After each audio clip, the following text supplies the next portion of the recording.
व्याख्यामुद्रां करसरसिजैः पुस्तकं शङ्खचक्रे बिभ्रद्भिन्नस्फटिकरुचिरे पुण्डरीके निषन्नः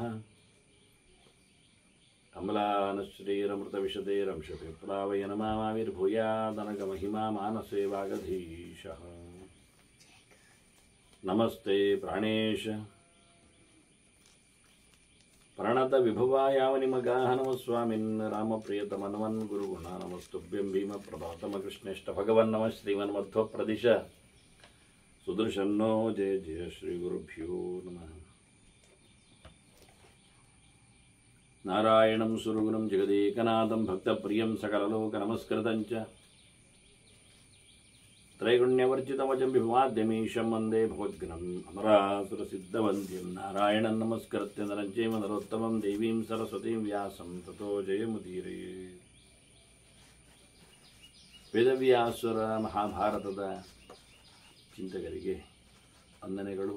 ಶಾಂತಿ ಪರ್ವದ 324ನೆಯ ಪ್ರವಚನ. ಹೀಗಾಗಿ ಬಲಿರಾಜನಿಂದ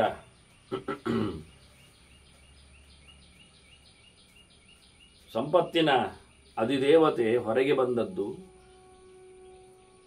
ಯಾರವಳು ಎನ್ನುವುದಾಗಿ ಜಿಜ್ಞಾಸೆಯನ್ನು ಇಂದ್ರ ನಡೆಸಿದ್ದಾನೆ ಅನ್ನುವುದಾಗಿ ಭೀಷ್ಮರು ಧರ್ಮರಾಜನಿಗೆ ಚಿಂತನೆಯನ್ನು ಕೊಡುತ್ತಾ ಇದ್ದಾರೆ. ರಾಜ್ಯ ಸಂಪತ್ತು ಕಳ್ಕೊಂಡವನ ಪರಿ ಹೇಗಿರುತ್ತದೆ ಅಂತ ಅವನ ಒಂದು ಪ್ರಶ್ನೆ ಇತ್ತು. ಅದಕ್ಕೆ ಉತ್ತರವಾಗಿ ಬಲಿ ಮತ್ತು ಇಂದ್ರನ ಚರಿತ್ರೆಯನ್ನು ಹೇಳುತ್ತಾರೆ. ಇದರಿಂದಲೇ ಇಂದ್ರ ಬಂದದ್ದು ಸರಿಯಾಯಿತು. ಮಾತಾಡುತ್ತಾ ಬಲಿರಾಜನಿಂದ ರಾಜ್ಯಶ್ರೀಯನ್ನು ಪಡಿತಾ ಇದ್ದಾನೆ, ನೋಡ್ತಾ ಇದ್ದಾನೆ. ಹೀಗೆ ಯಾರವಳು ಎನ್ನುವಾಗ ಇಂದ್ರ ಕೇಳಿ, ನಾನು ಲಕ್ಷ್ಮಿ ಇದ್ದೇನೆ, ಐಶ್ವರ್ಯದ ಅಧಿದೇವತೆ ಇದ್ದೇನೆ ಅಂತ ಆಕೆ ಸ್ಪಷ್ಟವಾಗಿ ತನ್ನ ಪರಿಚಯವನ್ನು ಕೊಟ್ಟಿದ್ದಾಳೆ. ಹಾಗಿದ್ರೆ ಕೇಳ್ತಾನೆ, ಕಿಮಿದಂ ತ್ವಂ ಮಮಗ್ರತೆ ಉತಾಹೋ ಬಲಿನಃ ಕೃತೆ ದುಸ್ಸಹೇ ವಿಜಹಾಸ್ಯೇನಂ ಚಿರಸಂವಾಸಿನಿ ಸತಿ. ನೀನು ಬಹಳ ಕಾಲದಿಂದ ಬಲಿಯ ಜೊತೆಯಲ್ಲಿ ಇದ್ದವಳು, ಈಗ ಅವನನ್ನು ಬಿಡ್ತಾ ಇದ್ದಿ, ಏನಂತ? ನನಗಾಗಿಯೋ ಅವನಿಗಾಗಿಯೋ ಬಿಡ್ತಾ ಇರುವ ಕಥೆ ಏನು, ಯಾಕೆ ಅಂತ ಈತನೇ ಪ್ರಶ್ನೆ ಮಾಡಿಕೊಂಡ ಮಹಾಲಕ್ಷ್ಮಿಯಲ್ಲಿ. ಇಲ್ಲಿ ನಿನ್ನನ್ನು ಒಂದೊಂದು ಶಬ್ದಗಳ ಜೊತೆಯಲ್ಲಿ ಸಂಗತಿಗಳು ಬಹಳ ಕಡಿಮೆ ಆದರೂ ಪ್ರಶ್ನೋತ್ತರದಲ್ಲಿ ಕರೆಯುವ ವಿಷಯಗಳು ಚೆನ್ನಾಗಿವೆ. ನಿನ್ನನ್ನು ಯಾರೂ ಸರಿಯಾಗಿ ಉಪಯೋಗಿಸಿಕೊಳ್ಳುವಂತೆ ಆಗ್ತಾ ಇಲ್ಲಲ್ಲ, ಇಟ್ಟುಕೊಳ್ಳುವಂತೆ ಆಗ್ತಾ ಇಲ್ಲಲ್ಲ. ದುಸ್ಸಹ ಸಂಪತ್ತು ಹಾಗೆ, ಅದು ನಿಲ್ಲುವುದಿಲ್ಲ. ಯಾಕೆ ನಿಲ್ತಾ ಇಲ್ಲ, ಏನಂತಹ ಕಷ್ಟ ಅನ್ನೋ ನೆಲೆಯಲ್ಲಿ ಆತನ ಪ್ರಶ್ನೆ ಅದು ಬಹಳ ಚೆನ್ನಾಗಿತ್ತು. ಬಹಳ ಸಮಯದಿಂದ ನೀನು ಒಳ್ಳೆಯವಳಾಗಿದ್ದುಕೊಂಡು ಬಲಿರಾಜನಲ್ಲಿ ನೆಲೆಗೊಂಡವಳು, ಈಗ ಏನು ಅಂತ ಬಲಿಯನ್ನು ಬಿಡುತ್ತಾ ಇದ್ದಿ, ಈಗ ಏನು ಅಂತ ನನ್ನೆಡೆಗೆ ಬರ್ತಾ ಇದ್ದಿ ಅಂತ ಎರಡೂ ಪ್ರಶ್ನೆ. ಆಗ ಲಕ್ಷ್ಮಿಯ ಉತ್ತರ ಅನ್ಯಾದೃಶವಾಗಿದೆ. ಅವಳು ಹೇಳ್ತಾಳೆ, ನೋ ಧಾತ ನ ವಿಧಾತ ಮಾಂ ವಿದಧಾತಿ ಕಥಂಚನ. ನನ್ನನ್ನು ಯಾರು ಏನು ಇರಲಿಕ್ಕೆ ಹೋಗಲಿಕ್ಕೆ ಹೇಳುವವರೇ ಇಲ್ಲ, ಕೇಳುವವರೇ ಇಲ್ಲ. ಅವಳು ಹೇಳುದು, ಇಡೀ ಲೋಕದ ವಾರ್ತೆಯಲ್ಲಿ ನಾನು ಸಿಗುವುದಿಲ್ಲ. ಇಡೀ ಜಗತ್ತನ್ನು ತಂದವ, ಇಡೀ ಜಗತ್ತನ್ನು ಹೊತ್ತವ ನನಗೇನು ಮಾಡುತ್ತ ಅಂದರೆ ಬ್ರಹ್ಮ ಇಡೀ ಜಗತ್ತಿನ ರೂವಾರಿ, ಅವನು ವಿಧಾತೃ, ಸೃಷ್ಟಿಕರ್ತಾವ ಇಡೀ ಜಗತ್ತಿಗೆ. ಧಾತೃ ಇಡೀ ಜಗತ್ತನ್ನು ಧಾರಣೆ ಮಾಡುವವ ಪ್ರಾಣ, ವಾತಾವರಣದ ವ್ಯವಸ್ಥೆ. ಹಾಗಾಗಿ ಹೇಳ್ತಾಳೆ, ನನಗೆ ಬ್ರಹ್ಮವಾಯುಗಳಿಬ್ಬರು ಏನೂ ಅಲ್ಲ. ಯಾರಿಗೋ ಒಬ್ಬರಿಗೆ ಅಪ್ಪನಾದರೂ ಕೇಳಲಿಕ್ಕೆ ಬೇಕು, ಯಾರೋ ಒಬ್ಬನಿಗೆ ನೋಡಿಕೊಳ್ಳುವವನಾದರೂ ಮಾಲೀಕನಾದರೂ ಇರ್ತಾನೆ. ಹಾಗೆ ಇಡೀ ಜಗತ್ತಿನ ಪ್ರಾಣಧಾರಣೆ ಆಗುವಂಥದ್ದು ವಾಯುತತ್ವದಿಂದ, ಗಾಳಿ ಇಲ್ಲದೆ ಇಲ್ಲ. ಬ್ರಹ್ಮನಿಗೆ ಸಮ ಅಲ್ವಾ, ಅವನು ಬುಂದಿನ ಬ್ರಹ್ಮ ಅಲ್ವಾ. ಹಾಗಾಗಿ ಬ್ರಹ್ಮನಿಗೆ ಏಕೆ ವಾಯುವಿನ ಹಂಗು ಅಂತ ಕೇಳಿದರೆ ಹಾಗಲ್ಲ. ಬ್ರಹ್ಮನ ಮೂಗಿನೊಳಗೂ ವಾಯುವಿನ ಸಂಚಾರ ಆಗ್ತಾ ಇದೆ. ಅವರಿಬ್ಬರು ಪರಸ್ಪರ. ಪ್ರಾಣನ ವಿಜ್ಞಾನಮಯ ಕೋಶದಲ್ಲಿಯೂ ಬ್ರಹ್ಮನ ಅಧಿಷ್ಠಾನ ಇದೆ. ಹಾಗಾಗಿ ಬ್ರಹ್ಮನ ಒಳಗೂ ಪ್ರಾಣನ ಪ್ರವೇಶ ಇದೆ, ಗಾಳಿಯ ಸಂಚಾರ ಇದೆ. ಹಾಗಾಗಿ ಇವರು ಮ್ಯೂಚುವಲ್ ಒಂದು ದೃಷ್ಟಿಯಿಂದ. ಹೀಗಾಗಿ ಬ್ರಹ್ಮವಾಯುಗಳು ಸಮಾನರಾಗಿದ್ದರೂ ಅವರಲ್ಲಿ ಪರಸ್ಪರವಾದ ಸಂಬಂಧ ಇದೆ. ಇಡೀ ಜಗತ್ತಿ ಅವರನ್ನು ಬಿಟ್ಟು ಆಗುವುದೇ ಇಲ್ಲ. ಪ್ರಾಣನೇ ಉಸಿರು ನಿಲ್ಲಿಸಿದ್ರೂ ಮುಗಿಯಿತು. ಹಾಗಾಗಿ ಪ್ರಾಣನೇ ಪ್ರಧಾನವಾಗಿ ನಿಂತಾನೆ. ಪ್ರಾಣಸ್ಥೇದಂ ವಿಷಯ ಸರ್ವಂ ತ್ರಿದಿವೇ ಪ್ರತಿಷ್ಠಿತಂ ಅಂತ ಹೇಳಿ ಎಲ್ಲ ಪ್ರಕಾರದ ಜನರು ಪ್ರಾಣ ತತ್ವದಲ್ಲಿದ್ದಾರೆ ಅಂತಾದರೆ ಇವರು ಹೇಳ್ತಾರೆ, ನನಗೆ ಅವರು ಇರುವರು ಏನೂ ಅಲ್ಲ ಅಂತ.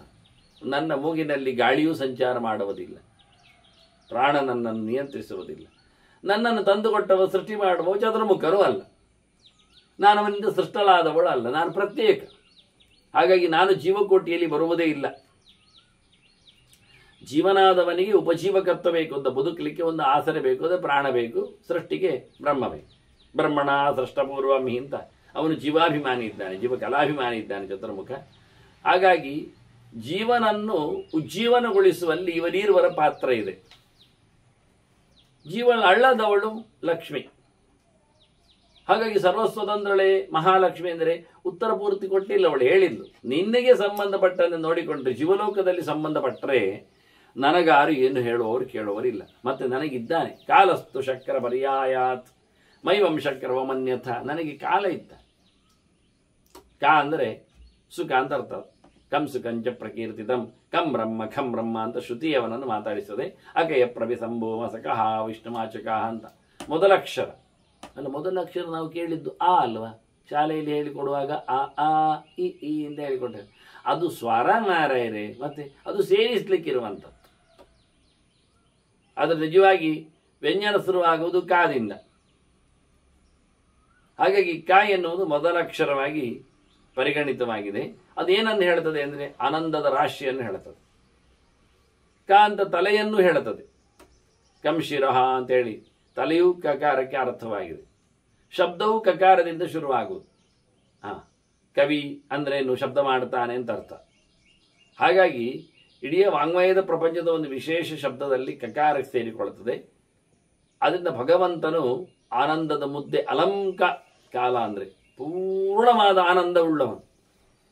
ಅದಕ್ಕಿಂತ ಮಿಗಿಲಾದ ಆನಂದ ಯಾರಲ್ಲಿ ಎಲ್ಲಿಯೂ ಇಲ್ಲ. ಮತ್ತು ಅವನು ಕಾಲ ಯಾವತ್ತೂ ಇರುವವನು, ಎಲ್ಲದರ ಕೊನೆ ಮಾಡುವವನು, ಎಲ್ಲರಿಗೂ ಸೇರಿಸಿಕೊಡುವವನು, ಎಲ್ಲರದ್ದು ತೆಗೆಸಿಬಿಡುವವನು. ಅವನು ವ್ಯವಕಲನ ಸಂಕಲನ ಎಲ್ಲ ಅವನೇ ಆ ಲೆಕ್ಕದಲ್ಲಿ. ಹಾಗಾಗಿ ನನಗೆ ಕಾಲೋಸ್ಮಿ ಲೋಕ ಕ್ಷಯಕೃತ್ ಪ್ರವೃತ್ತ ಅಂತ ಭಗವಂತನೊಬ್ಬನೇ ನನ್ನನ್ನು ಮಾತಾಡಿಸುವವನು. ಅದನ್ನು ಅವನು ಹೇಳಿದಾಗೆ ನಾನು ಕೇಳೋದು ಹೊರತು ನನ್ನನ್ನು ಯಾರು ಲೋಕದಲ್ಲಿ ನಿಯಂತ್ರಣಗೊಳಿಸುವವರಿಲ್ಲ. ನಾನೇ ಏಕೆ ಬಂದೆ, ನಾನೇ ಏಕೆ ಹೋದೆ ಹೇಳುವವರಿಲ್ಲ, ಕೇಳುವವರಿಲ್ಲ. ಆ ಲೆಕ್ಕ ಆಚಾರದಲ್ಲಿ ನನಗೆ ಗೊತ್ತು ದೇವರು. ಹಾಗಾಗಿ ನೀನು ಬಲಿಯನ್ನು ಬೈಯುವುದು ಬೇಡ. ಏನಲ್ಲಿ ಬಿಟ್ಟು ಬಂದೆ, ಏನಲ್ಲಿ ಹಿಡಿದುಕೊಂಡೆ ಅಂತೆಲ್ಲ ಕೇಳಲಿಕ್ಕೆ ಬರಬೇಡ. ನೀನು ಬಲಿಯನ್ನು ಅವಮಾನ ಮಾಡುವುದಲ್ಲ, ಗೊತ್ತಾಯ್ತಾ ಅಂತ. ಬಹಳ ಸಮಯ ಅಲ್ಲಿದ್ದೆ, ಈಗೇನು ಬಿಟ್ಟದ್ದು ಅಂತ ಕೇಳಿದ ಬಲಿಯಲ್ಲಿ ಏನು ದೋಷ ಏನೋ ನೆಲೆಯಲ್ಲಿ ಮಾತಾಡಿಕೊಂಡ ಹಾಗೆ. ಮತ್ತೆ ಕೇಳುತ್ತಾನೆ ಇಂದ್ರ, ಕಥಂ ತ್ವಯಾ ಬಲಿ ತ್ಯಕ್ತಃ ಕಿಮರ್ಥಂ ವಾ ಶಿಖಂಡಿನಿ. ಇನ್ನೊಂದು ಹೆಸರು ಕೊಟ್ಟ, ಶಿಖಂಡಿನಿ ಅಂದ. ಚತುಶ್ಶಿಖಂಡ ಹೇಳಿಕೊಂಡು ಚತುಷ್ಕಪರ್ಧ ಇವತಿಸ್ತುಪೇಶ ಅಂತ ಹೇಳಿ ಜುಟ್ಟು 4 ಜುಟ್ಟು ಹಾಕುವವಳು. ಜುಟ್ಟು ಕಟ್ಟಿ ಕೂದಲನ್ನು ಜಡೆಯಾಗಿ ಬಿಡುವವಳು ಮಹಾಲಕ್ಷ್ಮಿ. ಅವಳು 4 ಉಂಟವಳಿಗೆ, ಎದುರಲ್ಲಿ 2 ಜಡೆ, ಹಿಂಬದಿಯಲ್ಲಿ 2 ಜಡೆ. ಹಾಗಾಗಿ ಚಂದವಾದಂತಹ ಹೆರಳು ಕಟ್ಟಿಕೊಂಡವಳು ನೀನು. ಮತ್ತೆ ಕೃಷ್ಣನಾಗೆ ನವಿಲುಗರಿಯನ್ನು ಹೊತ್ತವಳು, ಚಂದ ಮಾಡಿ ನವಿಲುಗರಿಯ ಕಿರೀಟ. ಹಿಂದೆಲ್ಲ ಯಕ್ಷಗಾನದಲ್ಲಿ ಕೃಷ್ಣ ಅಂದರೆ ಅವನಿಗೆ ಪಕಡಿ ಅಂದರೆ ನವಿಲುಗರಿದ್ದು ಕಿರೀಟ. ಹೀಗೆಲ್ಲ ಅವರು ನಾಟಕ ವೇಷದಲ್ಲಿ ಏನೆಲ್ಲ ಮಾಡಿಕೊಳ್ಳುತ್ತಾರೆ. ನಾನೊಂದೊಮ್ಮೆ ಹೇಳಿದ್ದೆ, ಅದನ್ನು ಬೇರೆಡೆ ಅದರ ನಿರ್ದೇಶ ಮಾಡಿದ್ದಾರೆ. ಕೃಷ್ಣ ಬಲರಾಮನು ಮತ್ತೆ ಜರಾಸಂಧನ ಹೋರಾಟದಲ್ಲಿ ಸಿಕ್ಕಿದಾಗ ಅವರು ಗೋಮಂತಕ್ಕೆ ಮತ್ತೆ ಬರ್ತಾರೆ. ಅಲ್ಲಿ ಅಡಿಗೆ ಕೂತ್ಕೊಳ್ತಾರೆ, ಅದನ್ನು ಮೆಟ್ಟಿ ಹಾರುತ್ತಾರೆ. ಎಲ್ಲ ವಿಶಿಷ್ಟವಾದ ಕೆಲಸ ನಡೆದಿದೆ. ಅವರು ಸಮುದ್ರದೊಳಗೆ ಅದನ್ನು ತಳ್ಳುತ್ತಾರೆ ಸುಮಾರು ಭಾಗವನ್ನು. ಅಲ್ಲಿಂದ ಅವರು ಮತ್ತೆ ಎಸ್ಕೇಪ್ ಆಗಿರ್ತಾರೆ. ಜರಾಸಂಧ ಬೆಟ್ಟಕ್ಕೆ ಹತ್ತಿ ಇಳಿದು ಅವನ ಸೈನ್ಯ ಎಲ್ಲ ಸೋತು ಸುಣ್ಣಾಗಿ ಈಗೊಂದು ಸೋಲಿಸುವ ಕ್ರಮ. ಹೀಗೆ ಗೋಮಂತಕ್ಕೆ ಬಂದಾಗಲೇ ಪರಶುರಾಮರ ಭೇಟಿಯಲ್ಲೇ ಆಗೋದು. ಹಾಗೆ ಗೋಮಂತಕ್ಕೆ ಬಂದಾಗ ಯಶೋದೆ ಬರ್ತಾಳೆ ಅಂತ ಮಾತು ಬರ್ತದೆ ಅಲ್ಲಿ. ಅದನ್ನು ಶುಕಾಚಾರ್ಯ ಹೈಲೈಟ್ ಮಾಡಲಿಲ್ಲ. ಶುಕಾಚಾರ್ಯ ಸುಮಾರು ವಿಷಯಗಳನ್ನೆಲ್ಲ ಹೇಳುವುದಿಲ್ಲ. ಈ ಕಾತ್ಯಾಯನಿ ವ್ರತದಲ್ಲಿ ಬಂದಾಗ ಅಲ್ಲಿ ಪ್ರಧಾನಳಾಗಿ ಈ ವ್ರತದಲ್ಲಿ ನಿಂತವಳು ರಾಧೆ ಎನ್ನುವ ಸುದ್ದಿಯನ್ನು ಭಾಗವತದಲ್ಲಿ ಶುಕಾಚಾರ್ಯ ಯಾರು ಅಂತ ಹೇಳುವುದೇ ಇಲ್ಲ. ಗೋಪಿಗೆಯರು ಇಷ್ಟೇ ಹೇಳ್ತಾರೆ. ಎಲ್ಲ ಗೋಪಿಗೆಯರು ಸೇರಿ, ಅಂದರೆ ಅಲ್ಲಿ ಮುಖಂಡರಿದ್ದಾರೆ ಸುಮಾರು ಜನ, 1000 ಗಟ್ಟೆ ಇಲ್ದಾರೆ ಒಬ್ಬೊಬ್ಬರು. ರಾಧಿಕೆಗೆ 16 ಜನ ಗೆಳತಿಯರು, ಆ ಒಬ್ಬೊಬ್ಬಳಿಗೆ 16,000 ಉಪಗೆಳತಿಯರಿದ್ದಾರೆ, ಉಪಸಖಿಯರು. ಹೀಗಾಗಿ ಇವರಲ್ಲಿ ಒಟ್ಟು 9 ಲಕ್ಷ ಗೋಪಿಕೆಯರು ವ್ರತ ಮಾಡ್ತಾ ಇದ್ದಾರೆ. ಹಾಗಾಗಿ ಕೃಷ್ಣನಿಂದ ಅಲ್ಲಿ ಹುಟ್ಟಿ ಬಂದವರು 10 ಲಕ್ಷ ಮಕ್ಕಳು. 10 ಲಕ್ಷ ಸುತಾಹ ಅಂತ ಅವರನ್ನು ನಾರಾಯಣ ಸೈನ್ಯ ಅಂತ ಕರೀತಾರೆ. ಅದನ್ನೇ ಕೌರವ ಕೊನೆಗೆ ಹೋರಾಟಕ್ಕೆ ಕರ್ಕೊಂಡೋದದ್ದು. ಗೊಲ್ಲತ್ತಿಯಲ್ಲಿ ಹುಟ್ಟಿ ಬಂದ ಗೋಪ ಬಾಲಕರವರು ಒಂದು ದೃಷ್ಟಿಯಿಂದ. ಹಾಗಾಗಿ ಎಷ್ಟು ಜನ ಲೆಕ್ಕಾಚಾರ ಕೊಡುವುದಿಲ್ಲ ಎಲ್ಲರೂ. ಇಲ್ಲಿ ಸ್ಪಷ್ಟವಾಗಿ ಅದರ ಲೆಕ್ಕವನ್ನು ಬೇರೆ ಕಡೆ ವೇದವ್ಯಾಸರು ಕೊಡುತ್ತಾರೆ. ಅದರಂತೆ ವಿಶೇಷವಾಗಿ ಗೋಮಂತಕ್ಕೆ ಬಂದಾಗಲೂ ಯಶೋದೆ ಬಹಳ ಚಂದವಾಗಿ ಒಂದು ನವಿಲುಗರಿಯ ಕಿರೀಟವನ್ನು ಕೃಷ್ಣ ಬಲರಾಮರಿಗೆ ತಂದು ಕಡ್ತಾಳೆ. ಅವರಲ್ಲಿದ್ದಾಗಲೂ, ವೃಂದಾವನದಲ್ಲಿದ್ದಾಗಲೂ ಹಾಗೆಯೇ ತಿರುಗಿದವರು. ಅದರಂತೆ ಈ ಲಕ್ಷ್ಮಿಯೂ ಸಹ ಬಹಳ ಚಂದವಾಗಿ ನವಿಲುಗರಿಯ ಕಿರೀಟ ಹಾಕೊಂಡಿದ್ದಾಳೆ ಅಂತ ಒಂದು ಚಿತ್ರ ಕಾಣುವುದಿಲ್ಲ, ಇಲ್ಲಿ ನಮಗೆ ಸಿಗುವುದಿಲ್ಲ. ಇಂದ್ರ ಮಾತಾಡಿಸಿದಾಗ ಹಾಗೆ ಬಂದಿದ್ಲವಳು ಅಲ್ಲಿ. ಅದನ್ನು ಕರೀತಾನೆ ಇಂದ್ರ ಬಹಳ ಚಂದವಾಗಿ, ಏನು ಚೆಲುವೆ, ನೀನೇಕೆ ಬಲಿರಾಜನನ್ನು ಬಿಟ್ಟೆ, ನನಗೆ ಕಾರಣ ಬೇಕು ಅಂತ ಕೇಳುತ್ತಾನೆ. ಅಷ್ಟೇ ಅಲ್ಲದೆ ಕಥಂಚ ಮಾಂ ನಜಹ್ಯಸ್ತಂ ಧರ್ಮೇ ಬ್ರೂಹಿ ಶುಚಿಸ್ಮಿತೆ, ನಗತಾ ಇದ್ದಾಳೆ. ಚಂದವಾದ ಮಂದಹಾಸ, ಯಾವುದೇ ಟೆನ್ಷನ್ ಇಲ್ಲ, ಅಥವಾ ಗಡಿಬಿಡಿ ಇಲ್ಲ, ಹೆದರಿಕೆ ಇಲ್ಲ, ಅದು ಯಾವುದೇ ಸಹ ಗೊತ್ತಿಲ್ಲದ ಮೋಹದ ಅಜ್ಞಾನದ ಒಂದು ವ್ಯವಸ್ಥೆ ಇಲ್ಲ. ಹಾಗಾಗಿ ಬಟಾಬಯಲು ಎಲ್ಲವೂ ಗೊತ್ತು, ಎಲ್ಲದರ ಮೇಲೆ ವಿಶೇಷವಾದಂಥ ಅಧಿಕಾರ ಇದೆ. ಹಾಗೆ ಯಾವತ್ತು ಮುಗುಳು ನಗೆಯ ಮೋರೆ ಆಕೆತ್ತು. ಸಹಜವಾಗಿ ಅದು ಕೆತ್ತನೆ, ಸೌಂದರ್ಯ ಅಂದರೆ ಹಾಗೆ. ನಕ್ಕದೆಯೇ ನಕ್ಕಂತೆ ಇರಬೇಕು ತುಟಿಯ ಗಟ್ಟಿತನ. ಇದು ದ್ರೌಪದಿಯಲ್ಲಿತ್ತು ಅಂತ ಲೋಕದಲ್ಲಿ ಆದುವಾಗ ಚಿಂತನೆಯನ್ನು ಕೊಡ್ತಾರೆ. ಅವಳು ಮಾನುಷ್ಯ ಕನ್ಯೆಯಾಗಿ ಹುಟ್ಟಿ ಬಂದಾಗ ವಾಸ್ತವವಾಗಿ ದೇವತೆ ಆದರೂ ಅವಳು ಜೀವಕೋಟಿಯಲ್ಲಿ ಸೇರ್ತಾಳೆ. ಅದರಿಂದ ಜೀವಕೋಟಿಯಲ್ಲಿ ಅತ್ಯಂತ ಚೆಲುವೆಯಾಗಿ ನಿಂತವಳು ಭಾರತಿ, ಅವಳೇ ದ್ರೌಪದಿ. ಹಾಗಾಗಿ ದ್ರೌಪದಿ ಅವಳು ವಿನಾಪಿಹಾಸಂ ಹಸತೀವ ಕನ್ಯಾ ಅಂತಾರೆ. ನಗು ಇಲ್ಲದೆ ನಕ್ಕಂತೆ ಅವಳ ತುಟಿ ಅಂಚು ಇತ್ತಂತೆ. ಹಾಗಾಗಿ ಜನರಿಗೆಲ್ಲ ಕನ್ಫ್ಯೂಸ್, ಏನೋ ನನ್ನನ್ನು ನಕ್ಕರು ಕಾಣ್ತದೆ, ಅವ್ರು ನಕ್ಕು ಬಿಡುದು ಕೊನೆಗೆ. ನಿಜವಾಗಿ ಅವಳನ್ನು ನೋಡಿ ನಕ್ಕಿದ್ದಿಲ್ಲ, ಅವಳ ತುಟಿಯೇ ಹಾಗೆ. ಕೆಲವರದ್ದು ನಕ್ಲಿಕ್ಕೂ ಬಾರದಷ್ಟು ತುಟಿ ಗಟ್ಟಿ ಇರ್ತದೆ, ರಫ್. ಅವ್ರು ಯಾವತ್ತು ನೋಡಿದಾಗೂ ಸಿಟ್ಟು ಸಿಡುಕೊಂಡು ಹೀಗೆ ಮುಸುನ್ನು ಮಾಡಿಕೊಂಡು ದಪ್ಪನೆ ಗೋಂಕೂರು ಕಪ್ಪೆಯಾಗೆ, ಪ್ರಯೋಜನ ಇಲ್ಲದ ವಿಷಯ ಅಲ್ಲ. ಅದರಲ್ಲಿ ಏನು ಖರ್ಚಿಲ್ಲ. ನಕ್ಕರೆ ದೇಹ ಹಗುರ ಆಗ್ತದೆ. ನಿಜವಾಗಿ ಮೋರೆಗೆ ಒಂದು ಚೆಲುವಿಯನ್ನು ಕೇಳಿದ್ರೆ ತುಟಿಯಂಚಿನಲ್ಲಿ ಒಂದು ಸಣ್ಣನೆಯ ನಕ್ಕು, ಮತ್ತೆ ಅದನ್ನು ಬಹಳ ವಿಕಾರವಾಗಿ ಹಲ್ಲೆಲ್ಲ ಹೊರಗೆ ಹಾರುವಂತೆ, ತುಟಿಯೆಲ್ಲ ಜೇನು ಹುಣ ಕಚ್ಚಿದಂತೆ ಎಲ್ಲ ಮಾಡಿಕೊಳ್ಳಲಿಕ್ಕೆ ಪ್ರಯೋಜನ ಇಲ್ಲದ ವಿಷಯ. ಹೀಗಾಗಿ ಬಹಳ ಚಂದವಾಗಿ ಕರೀತಾನೆ, ಚೆಲುವಾದ ತುಟಿಯಂಚಿನವಳೆ, ನಕ್ಕು ಜನರನ್ನು ಸಂತೋಷಗೊಳಿಸುವವಳೆ, ಉದ್ಧಾರ ಮಾಡು. ಹೀಗೆ ಕೃಷ್ಣನಾಗಿ ಪ್ರಾಸನ್ಯಮ ಬ್ರವೀತೆಲ್ಲ ಹೇಳುವ ಅವನು ನಗ್ತಾ ಇರ್ತಾನೆ ಕೃಷ್ಣನು. ಅದನ್ನು ಬಹಳಷ್ಟು ಕಡೆಯಲ್ಲಿ ಈ ಕೃಷ್ಣನ ಮಾತಿನ ಉಪದೇಶದ ಹಂದರಗಳಲ್ಲಿ ಅದನ್ನೆಲ್ಲ ತೋರಿಸಿಕೊಡ್ತಾರೆ. ಪ್ರಹಸ್ಯ ಚ ಪುನಃ ಪುನಃ ಅಂತ ಹೇಳಿಕೊಂಡು ಯಾವತ್ತೂ ಅವನು ಗಂಭೀರನಾದದ್ದು ಇಲ್ಲ, ಆಗುವುದೂ ಅಲ್ಲ. ಅಂದರೆ ಭೀಷ್ಮನ ವಿಷಯದಲ್ಲಿ ಮಾಡಿಕೊಂಡ ಅಂತ ಮಾತು ಬರುತ್ತೆ. ಹೀಗೆ ಒಮ್ಮೆ ಗಡಿಬಿಡಿ ಮಾಡಿಕೊಂಡ, ಏನು ಭೀಷ್ಮ ಹೋಗ್ತಾನೆ ಮಾತಾಡಲಿಕ್ಕೆ ಹೋಗಿ ಉಪದೇಶ ಕೇಳಿ ಹೇಳುವ ಅಂತ ಇರಲಿ ಸುಮ್ಮನೆ ಅಂದು ಯಾವತ್ತೂ ನೋಡುವಾಗ ಅವನು ಟೆನ್ಷನ್ ಲೆಸ್ ಮೈಂಡ್. ಹೀಗೆ ಬಹಳ ಚಂದವಾಗಿ ಕೇಳುತ್ತಾನೆ ಇಂದ್ರ, ಏಕೆ ಬಂದೆ, ಮತ್ತೆ ನಾಳೆ ನನ್ನನ್ನೇಕೆ ಬಿಡಲಾರೆ, ನಾಳೆ ಬಿಟ್ಟು ಹೋದ್ರಿ ಮತ್ತೆ. ಹಾಗಾಗಿ ನಾನು ತಿಳ್ಕೊಳ್ಬೇಕಲ್ಲ, ಎಲ್ಲ ಒಂದೇ ನಮನೆ ಆದರೆ ಎಲ್ಲರ ಕಿಸೆಯು ತೂತಾಗಿ ಬಿಟ್ರೆ ಮತ್ತೆ ಇವಳು ಬರ್ತಾಳೆ, ಎಲ್ಲಿ ಹೋಯ್ತು, ಕೆಳಗೆ ಜಾರಿದೆ, ಮತ್ತೆ ಇನ್ನೊಬ್ಬರ ಕಿಸೆಗೆ ಹೋಗಿದೆ, ಇದಾಗುವಂಥದ್ದಲ್ಲ ಅಂತ ಬಹಳ ಚಂದವಾಗಿ ತಿಳ್ಕೊಳ್ಳುತ್ತಾನೆ. ನೀನು ಬಿಟ್ಟದ್ದೇಕೆ ಅಂತ ತಿಳ್ಕೊಂಡ್ರೆ, ನಾಳೆ ಬಿಡಲಾರೆ ಯಾಕೆ ಅಂತ ತಿಳ್ಕೊಂಡ್ರೆ ಆ ವಿಷಯವನ್ನು ನಾವು ಬಿಡಬಹುದಲ್ಲ, ಎಂಥದಕ್ಕೆ ಎಂದು ಗೊತ್ತಾಗಿಬಿಟ್ರೆ ಅಂತ ಹೇಳಿ ಬಹಳ ಸ್ಪಷ್ಟವಾಗಿ ಕೇಳುತ್ತೆ. ಆಗ ಲಕ್ಷ್ಮಿ ಒಂದು ಸುಂದರವಾದ ಉತ್ತರ ಹೇಳ್ತಾಳೆ. ಸತ್ಯೇ ಸ್ಥಿತಾಸ್ಮಿ ದಾನೇ ಚ ವ್ರತೆ ತಪಸಿ ಜೈವಹಿ ಪರಾಕ್ರಮೇ ಚ ಧರ್ಮೇ ಚ ಪ್ರಾಚೀನಃ ತಥೋ ಬಲಿ. ನಾನು ನಿಲ್ಲುವುದೆಲ್ಲಿ ಕೇಳಿದರೆ ಮೊದಲಿಗೆ ಹೇಳ್ತವೆ, ನಾನು ಸತ್ಯದಲ್ಲಿದ್ದೆ. ಯಾರು ಸತ್ಯವಂತರಿದ್ದಾರೆ, ಯಾರು ಸತ್ಯವನ್ನು ಮೆರೆಸ್ತಾರೆ, ಯಾರು ಸತ್ಯಶೀಲರು, ಅವರಲ್ಲಿ ನಾನು ನಿರಂತರವಾಗಿರುತ್ತೆ. ಸತ್ಯ ಅಂದರೆ ಎರಡು, ಯಥಾರ್ಥವಾದ ಅರಿವು, ಅದರಂತೆ ನಡೆ.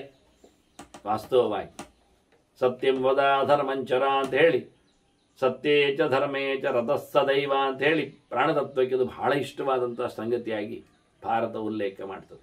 ಅದನ್ನು ಮತ್ತೆ ನಾವು ಯಾರ್ಯಾರಿಗೂ ಹಾಕಿ ಅದನ್ನು ಅಂಟಿಸಿಕೊಂಡು ಬರ್ತೇವೆ ನಾವು, ಅದು ಪ್ರಯೋಜನ ಅಲ್ಲ. ನಿಜವಾಗಿ ಜಗತ್ತನ್ನು ಎಲ್ಲ ಪ್ರಕಾರದಿಂದಲೂ ನಿಯಮಿಸುತ್ತಿರತಕ್ಕಂತಹ ಸಂಗತಿ ಅದು ಸತ್ಯ, ಸತತೀಯ ಅಂತ, ನಿರ್ದುಷ್ಟವಾದ ಪೂರ್ಣಾನಂದವುಳ್ಳವ, ಸತ್ಯಂ ಪರಂ ಧೀಮಹಿ ಅಂತ. ಹಾಗಾಗಿ ಅದನ್ನೆಲ್ಲ ಲೋಕದಲ್ಲಿ ಇಂಪ್ಲಿಮೆಂಟ್ ಮಾಡುವವನಾಗಿ ನೋಡಿಕೊಂಡು ಫಲ ಕೊಡುವ ಸ್ವಾಮಿ ಅವನು ಧರ್ಮ. ಧರ್ಮ ಅಂದರೆ ಖಾಲಿ ಮಾಡುವುದಷ್ಟೇ ಅಲ್ಲ, ಮಾಡಿದ್ದಕ್ಕೆ ಕೊಡಬೇಕಲ್ಲ, ನಮ್ಮಲ್ಲಿಂಟು ಕೊಡಲಿಕ್ಕೆ. ಅದನ್ನ ಫಲಸ್ವಾಮಿ, ಫಲಾಧಿಕಾರಿ, ಅದು ಭಗವಂತ ಮಾತು. ಹಾಗಾಗಿ ಸತ್ಯ ಧರ್ಮ ಎರಡು ಶಬ್ದದಿಂದ ಪರಮಾತ್ಮನನ್ನು ಸ್ಪಷ್ಟವಾಗಿ ಹೇಳಿದ್ದು. ಅವನಲ್ಲಿ ಯಾರು ವಿಶೇಷವಾಗಿ ಆಸಕ್ತನಿರ್ತಾನೆ ಅಲ್ಲಿ ನಾನಿರ್ತೇನೆ. ದಾನೇಚ, ಮತ್ತು ದುಡ್ಡು ಒಟ್ಟು ಮಾಡುವಲ್ಲಿ ನಾನು ಇರುವುದಲ್ಲ, ನಾನು ದುಡ್ಡು ಕೊಟ್ಟು ಬಿಡುವಲ್ಲಿ ನಾನು ಇರ್ತೇನೆ. ತ್ಯಾಗದಲ್ಲಿ ದಾನ ಮಾಡಬೇಕು, ದಾನಶೀಲನಿಗೆ ನಾನು ಸಿಗ್ತೇನೆ. ತಟ್ಟೆ ಖಾಲಿ ಆಯಿತು ಅಂದರೆ ನಾನು ತುಂಬಿಕೊಳ್ಳುತ್ತೆ, ತಟ್ಟೆ ತುಂಬಿದರೆ ನಾನು ಬರುವುದಿಲ್ಲ. ನನಗೆ ಅದು ಕೊಟ್ಟು ಖಾಲಿ ಮಾಡಬೇಕು. ಯೋಗ್ಯರಿಗೆ ಯೋಗ್ಯ ವಿಷಯಕ್ಕೆ ಯಾವತ್ತು ಕೊಡ್ತಾರೆ ಕೊಡ್ತಾರೆ ಕೊಡ್ತಾರೆ, ಅವರಿಗೆ ಹೆಚ್ಚಾಗ್ತದೆ. ಯಾಕೆ ಹಾಗೆ ದಾನ ತಗೊಂಡವ ದುಂದು ವೆಚ್ಚ ಮಾಡುವುದಿಲ್ಲ, ಅವನಿಗೆ ತಲೆ ಚೂರು ಖರ್ಚು ಇರ್ತದೆ. ಸುಮ್ಮನೆ ಕೊಡುವಾಗ ಯೋಚನೆ ಮಾಡ್ತಾನೆ, ಇದನ್ನು ಹಾಳು ಮಾಡಬಾರ್ದು, ಒಳ್ಳೆಯ ವಿಷಯಕ್ಕೆ ಉಪಯೋಗಿಸಿಕೊಳ್ಳಬೇಕು ಅಂತ ಆದಷ್ಟು ಚಂದ ಮಾಡಿ ಒಳ್ಳೆಯ ವಿಷಯದಡೆಗೆ ಅದನ್ನು ಹಾಕಿಬಿಡ್ತಾನೆ. ಆದ್ರಿಂದ ಇವರಿಗೆ ಕೊಟ್ಟವರಿಗೆ ಜಾಸ್ತಿ ಪುಣ್ಯ ಬರುತ್ತೆ. ಆಗ ಅವ್ರು ಕೊಟ್ಟದ್ದು ಸುಮ್ಮನೆ ಇಲ್ಲ ಅಂತ ಆಗುತ್ತೆ, ವ್ಯರ್ಥ ಆಗುತ್ತೆ. ಅವ್ರು ನೋಡಿ ಕೊಟ್ಟಿರ್ತಾರೆ, ಒಂದು ಸರ್ತಿ ಎರಡು ಸರ್ತಿ ಕೊಡುವಾಗ ಯೋಚನೆ ಮಾಡ್ತಾರೆ ಏನಾಗಿದೆ ಹೇಗಿದೆ ಅಂತ. ಅದು ಒಳ್ಳೆಯ ಲೆಕ್ಕದಲ್ಲಿ ಹೋಗ್ತಾ ಉಂಟು ಗೊತ್ತಾದಾಗ ಮತ್ತಷ್ಟು ಕೊಡ್ಲಿಕ್ಕೆ ಇಷ್ಟಪಡ್ತಾರೆ ಅವರು. ಆಗ ಪಡೆಯುವವನು ಬಹಳ ಕಷ್ಟದಲ್ಲಿ ಯೋಚನೆ ಮಾಡ್ತಾನೆ, ಪಡೆದಿದ್ದೇನೆ ಹಾಳು ಮಾಡಬಾರದು, ಯಾವುದೇ ಇರಲಿ, ಎಷ್ಟು ಸಣ್ಣ. ಯಾಕೆಂದ್ರೆ ನಾವು ಮಕ್ಕಳಿಂದಲೂ ಅದನ್ನು ಪಾಠವನ್ನು ಹೇಳಲಿಕ್ಕೆ ಇರ್ತದೆ. ದುಡ್ಡು ದಾನ ಮಾತ್ರ ಅಲ್ಲ, ಪುಸ್ತಕ ಕೊಡಬಹುದು, ಪೆನ್ನು ಕೊಡಬಹುದು, ಬಟ್ಟೆ ಕೊಡಬಹುದು, ಯಾವುದನ್ನು ಕೊಟ್ಟರು ಉಪಯೋಗಿಸಿಕೊಳ್ಳುವ ರೀತಿಯಲ್ಲಿ ಇರ್ತದೆ. ಅವರು ಕೊಡ್ತಾರಲ್ಲ ಹೇಳಿಕೊಂಡು ಬಟ್ಟೆಯನ್ನು ಹರಿದುಕೊಂಡು ಬಿಸಾಡಿಕೊಂಡು ಹಾಕ್ಕೊಂಡು ಹೋದ್ರೆ, ಅವ್ರು ಕೊಡ್ತಾರಲ್ಲ ಅಂತ ಪೆನ್ನನ್ನೆಲ್ಲ ಬೇಡದಿದ್ದದ್ದನ್ನು ಗೀಚಿ ಒಗೆದು ಹೋದ್ರೆ, ಆಗ ಪುಸ್ತಕ ಕೊಡ್ತಾರಲ್ಲ ಹಾಳೆಯನ್ನು ಹರಿದು ಗೀಚಿ ಹಾಳು ಮಾಡಿದಿದ್ರೆ, ಅವ್ರು ಯಾಕೆಂದ್ರೆ ಅದರೊಟ್ಟಿಗೆ ಕತ್ತರಿ ಕೊಟ್ಟಿದ್ದಾರೆ, ಇಲ್ಲಿ ಕತ್ತರಿಸಿದ ಕೂತ್ಕೊಳ್ಳುವುದು, ಬಟ್ಟೆಯನ್ನು ಕತ್ತರಿಸುವುದು, ಕಾಗದವನ್ನು ಕತ್ತರಿಸುವುದು, ಕೊನೆ ಪೆನ್ನನ್ನು ಕತ್ತರಿಸುವುದು, ಅದು ಪ್ರಯೋಜನ ಆಗಲಿಲ್ಲ. ಅದನ್ನ ಕೊಟ್ಟವರ ಯಾವತ್ತು ಹಿಂದೆ ಬಂದಿತ್ತಲ್ಲ ದಾನದ ಪರ್ವದಲ್ಲಿ, ಕೊಟ್ಟವನದ್ದು ವಿಶೇಷವಾಗಿ ಪಾಪವು ಮತ್ತೊಬ್ಬನಿಗೆ ಸಂಕ್ರಮಣ ಆಗ್ತದೆ. ಹಾಗಾಗಿ ಪಡೆದವನದ್ದು ಪುಣ್ಯ ಅವನಿಗೆ ಸೋರಿ ಹೋಗ್ತದೆ. ಇದಿದ್ದದ್ದೇ ಕತೆ. ಆದ್ರಿಂದ ಅದನ್ನು ಇನ್ನಷ್ಟು ಅವನು ಒಳ್ಳೆಯ ರೀತಿಯಿಂದ ಹಂಚಿಕೊಂಡ್ರೆ ಲಾಭ ಆಗ್ತದೆ.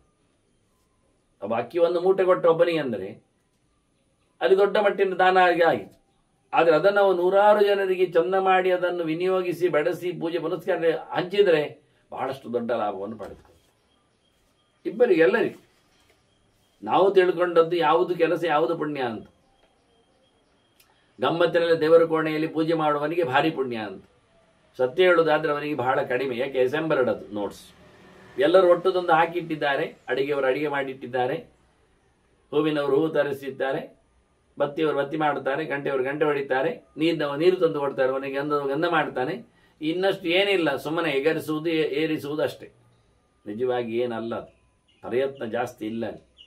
ನಿಜವಾಗಿ ದೇವರ ಮೇಲೆ ಹಾಕುವ ಹೂವಿಗಿಂತ ಹೆಚ್ಚು ಹೂವನ್ನು ಚಂದ ಮಾಡಿ ಅದನ್ನು ನೇರ್ಪುಗೊಳಿಸಿ ಕಟ್ಟಿ ಚೆಲುವನ್ನು ಕೊಟ್ಟವನಿಗೆ ಅವನು ಕೂತು ಕೆಲಸ ಮಾಡೋದಷ್ಟೇ. ಮತ್ತೆಂದು ಯಾರೋ ತಂದು ಹಾಕಿರ್ತಾರೆ, ಕಟ್ಟುವ ಕೆಲಸ ಒಂದು ಗಡಿಬಿಡಿಯಲ್ಲಿ ಮಾಡಿಬಿಡ್ತಾರೆ. 3 ಗಂಟೆ ಕೂತ್ಕೊಳ್ತಾರೆ, 6 ಗಂಟೆಗೆ ಕಾಲು ಚಾಚಿ ಎದ್ದು ಬರ್ತಾರೆ, ಮೈ ಮೇಲೆಲ್ಲ ಹಾಕ್ಕೊಳ್ತಾರೆ. ಕೆಲವೊಮ್ಮೆ ಕಟ್ಟುವಾಗ ಆಚೀಚೆ ಹೋಗ್ತದೆ, ಪ್ರಯೋಜನ ಆಗಲಿಲ್ಲ. ಅದಕ್ಕೂ ಮುಖ್ಯ ಅದನ್ನು ಒಟ್ಟು ಮಾಡಿದವನು ಕೊಯ್ದು ತರ್ತಾನಲ್ಲ, ಅವನಿಗೆ ಕೆಲಸ ಜಾಸ್ತಿ ಇರ್ತದೆ.